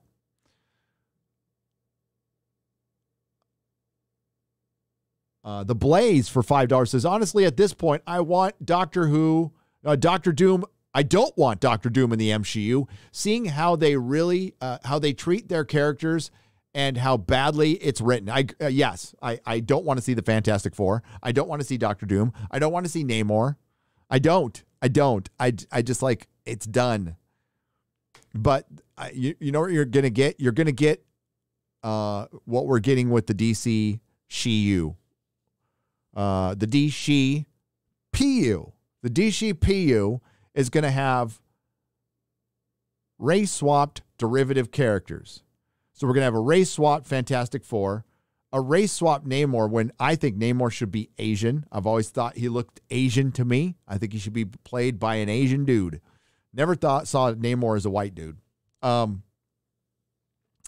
going to get a multicultural Fantastic Four,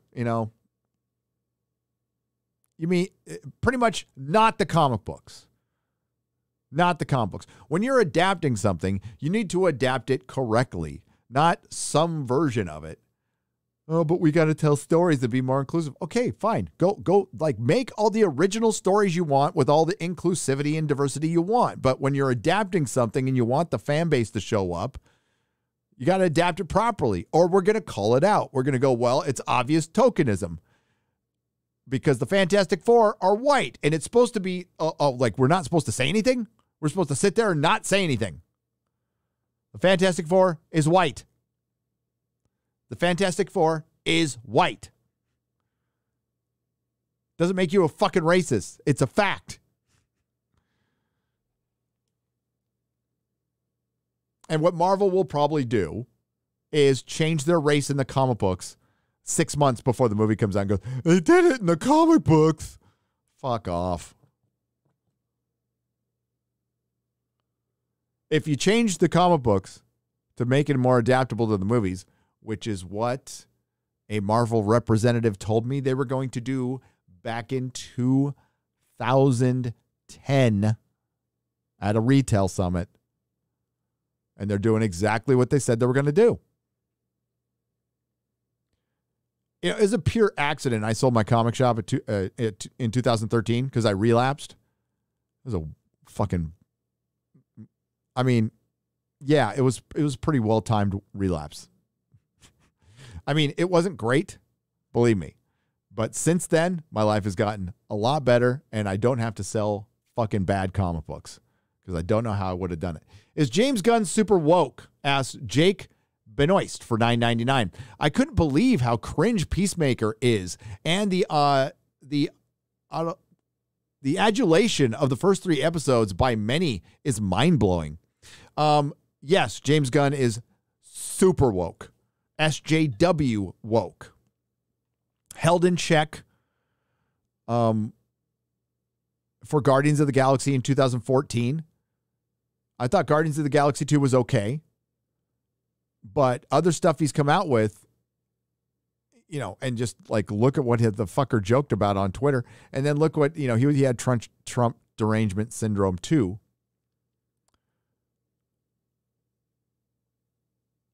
But I mean, the Peacemaker, it's every time something has a white male lead, it's got to be balanced out by 4 women. 3 of them have to be of color. 1 has to be LGBTQ+. You can tell they checked boxes, and a bunch of people are going, oh, we can't point that out. Again, I'm going to fucking point it out. As far as the black female character being a lesbian, she's not the worst thing in it. She's fine. She's fine as an actress. She doesn't stand out, and she isn't terrible. She reads her lines very competently, and I will not remember it in a week. I will not remember her, what she said, what she did, because she did her job competently, but not extraordinary, which is what you want to do when you're making art, when you're making a TV show. All I know is there's a fucking Karen. There's the from the last movie who I didn't like then, and I didn't like now, but she was barely in the movie, and now she's like a big part of this series. And of course, she's in a bar and she beats up a guy, and there's white supremacists, and they like checked all the boxes, and it was right there. And it's so fucking obvious. It's just, oh, James Gunn did it. We got to pretend it didn't happen.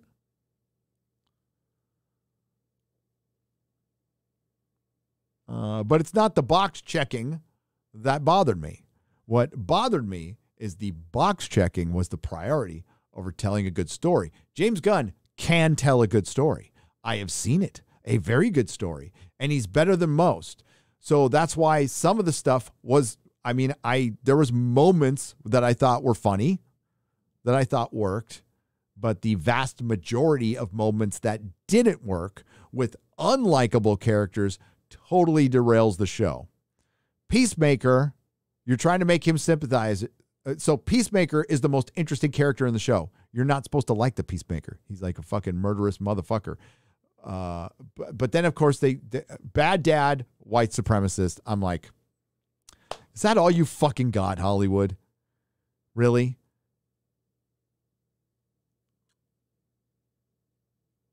And it's like, of course, I'm going to state the obvious now. White supremacy is bad. It's just not this prevalent thing that Hollywood wants it to be, that the left wants it to be, that they need it to be to help to help reinforce their bullshit fucking narratives.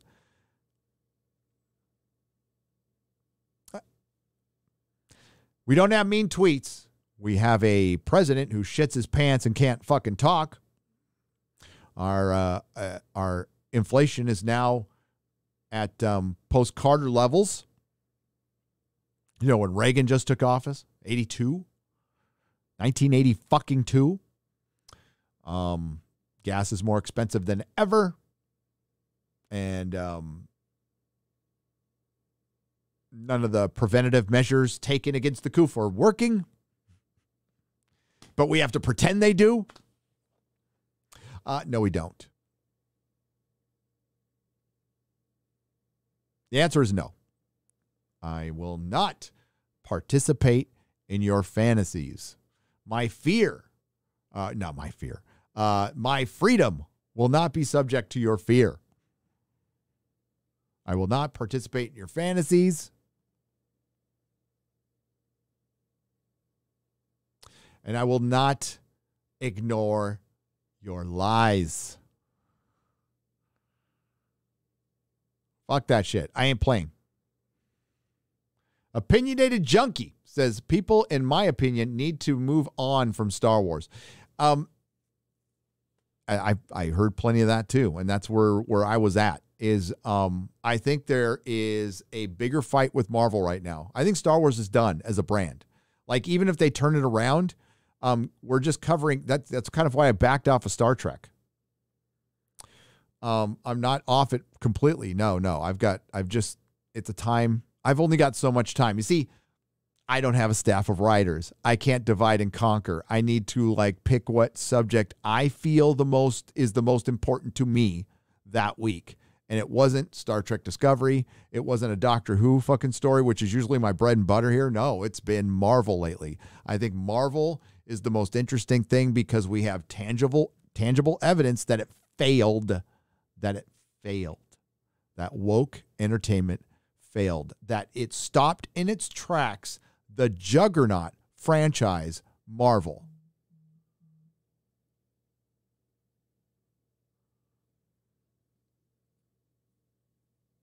And the golden boy, Kevin Feige, I started going after him.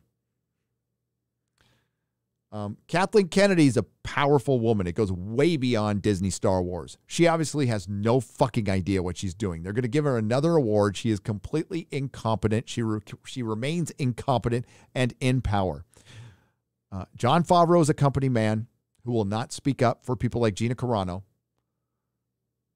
And he was very good at getting something started, but he's not very good at continuing it. Boba Fett sounds like a complete disaster. It sounds like something that would be awfully fun to pick apart, okay? And easy to pick apart.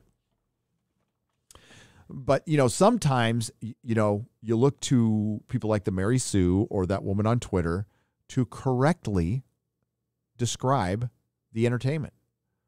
Boba Fett is a shifting of power structures in George Lucas's Star Wars, because George Lucas's Star Wars was a white savior story filled with racism.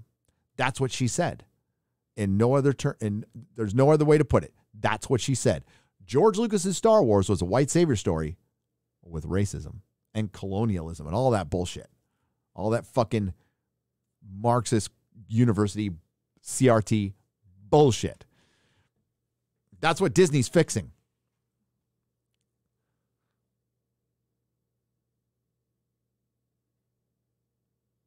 What's Peacemaker? It's the only analogy. As again, your boy Zach's was better. I'm going to read it. Oh, thanks for being here.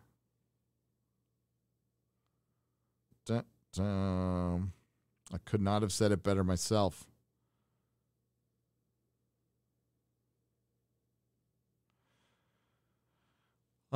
That's Peacemaker. And I added the scripts were stained with triple lattes and rewrites. And this is something that the Venture Brothers and the Tick in all incarnations, every version of the TV show, the cartoon and the comic, has done better. Much, much better. With more love and more heart. So what you could tell there's a disdain. There's an underlying disdain for traditional heroes, for this country. Yeah, I thought it was cringe. And more importantly, the humor is cringe. Oh, a smart, beautiful, and strong woman. And it also had back in the 70s. And it's such bullshit. Racially swapping a character. Now, it depends on the character. If it doesn't have a long-lasting impact, whatever. Daredevil is white. Batman is white. Commissioner Gordon is white because Batgirl is white.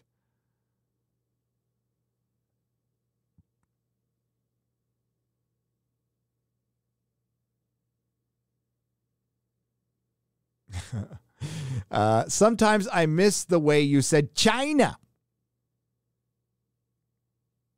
I'll always say it like that. Thank you, Bree247I for $5. And thank you, WG, for $100. Hail to you, sir. Do Wizard Juggalos and put out some dope moves. They need to put out some dope stories. What they have is fucking over again. Marvel hasn't told a seminal classic story in years. That's a problem. They've relied on variants. They've relied on printing graphic novels, which they have now overprinted, and you can find fucking graphic novels for cheap now. Like, who's buying Bronze Age books? That's it. I'm buying Bronze Age books. I have this crazy... I have a lot of good 90s books too, but right now my whole focus on collecting is to the fun doing it, and it's pretty cheap. I'm doing it. Bree247I says, I need near mint copies of Werewolf by Night 33 and 37. Just bought Werewolf by Night 32 at the last Comic Connection auction. Awesome. I've got them all. They're not for sale yet, though. Not yet. Not yet, my man or woman. Sorry. Life Eric, thank you for the $20. I appreciate it with you.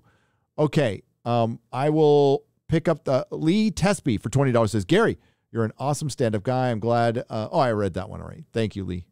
Tonight, 9:30 p.m. Pacific time. If you miss it, it's going to stay up on Nerdrotic Live, so you'll be able to get it. Big announcements to come for the Nerdrotic Nooner. There's going to be a time chain help I'm bringing in, and stuff has already started. Stuff is already. Black is going to go and help.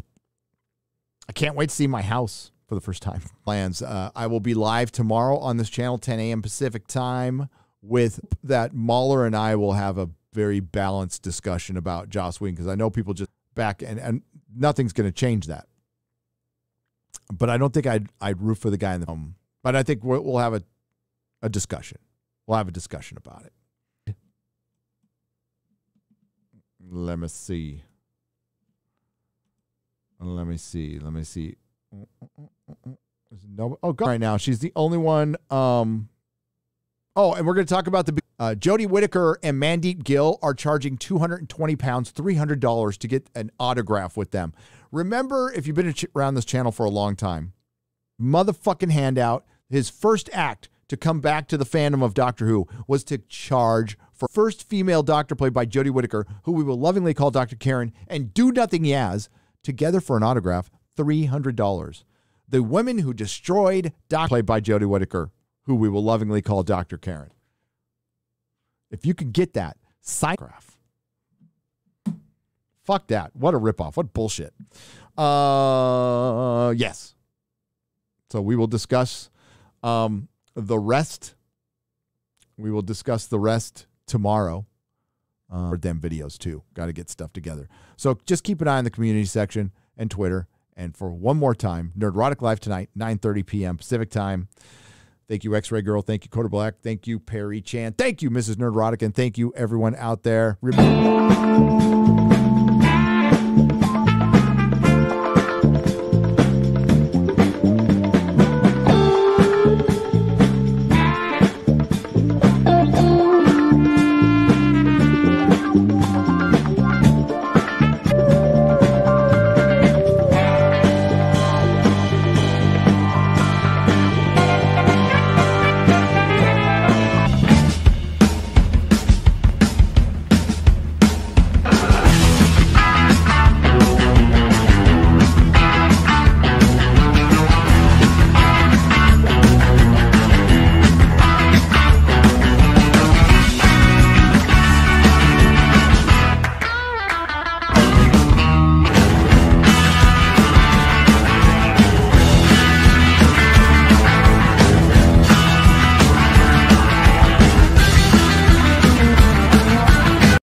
Thank you, Just Another Red Shirt.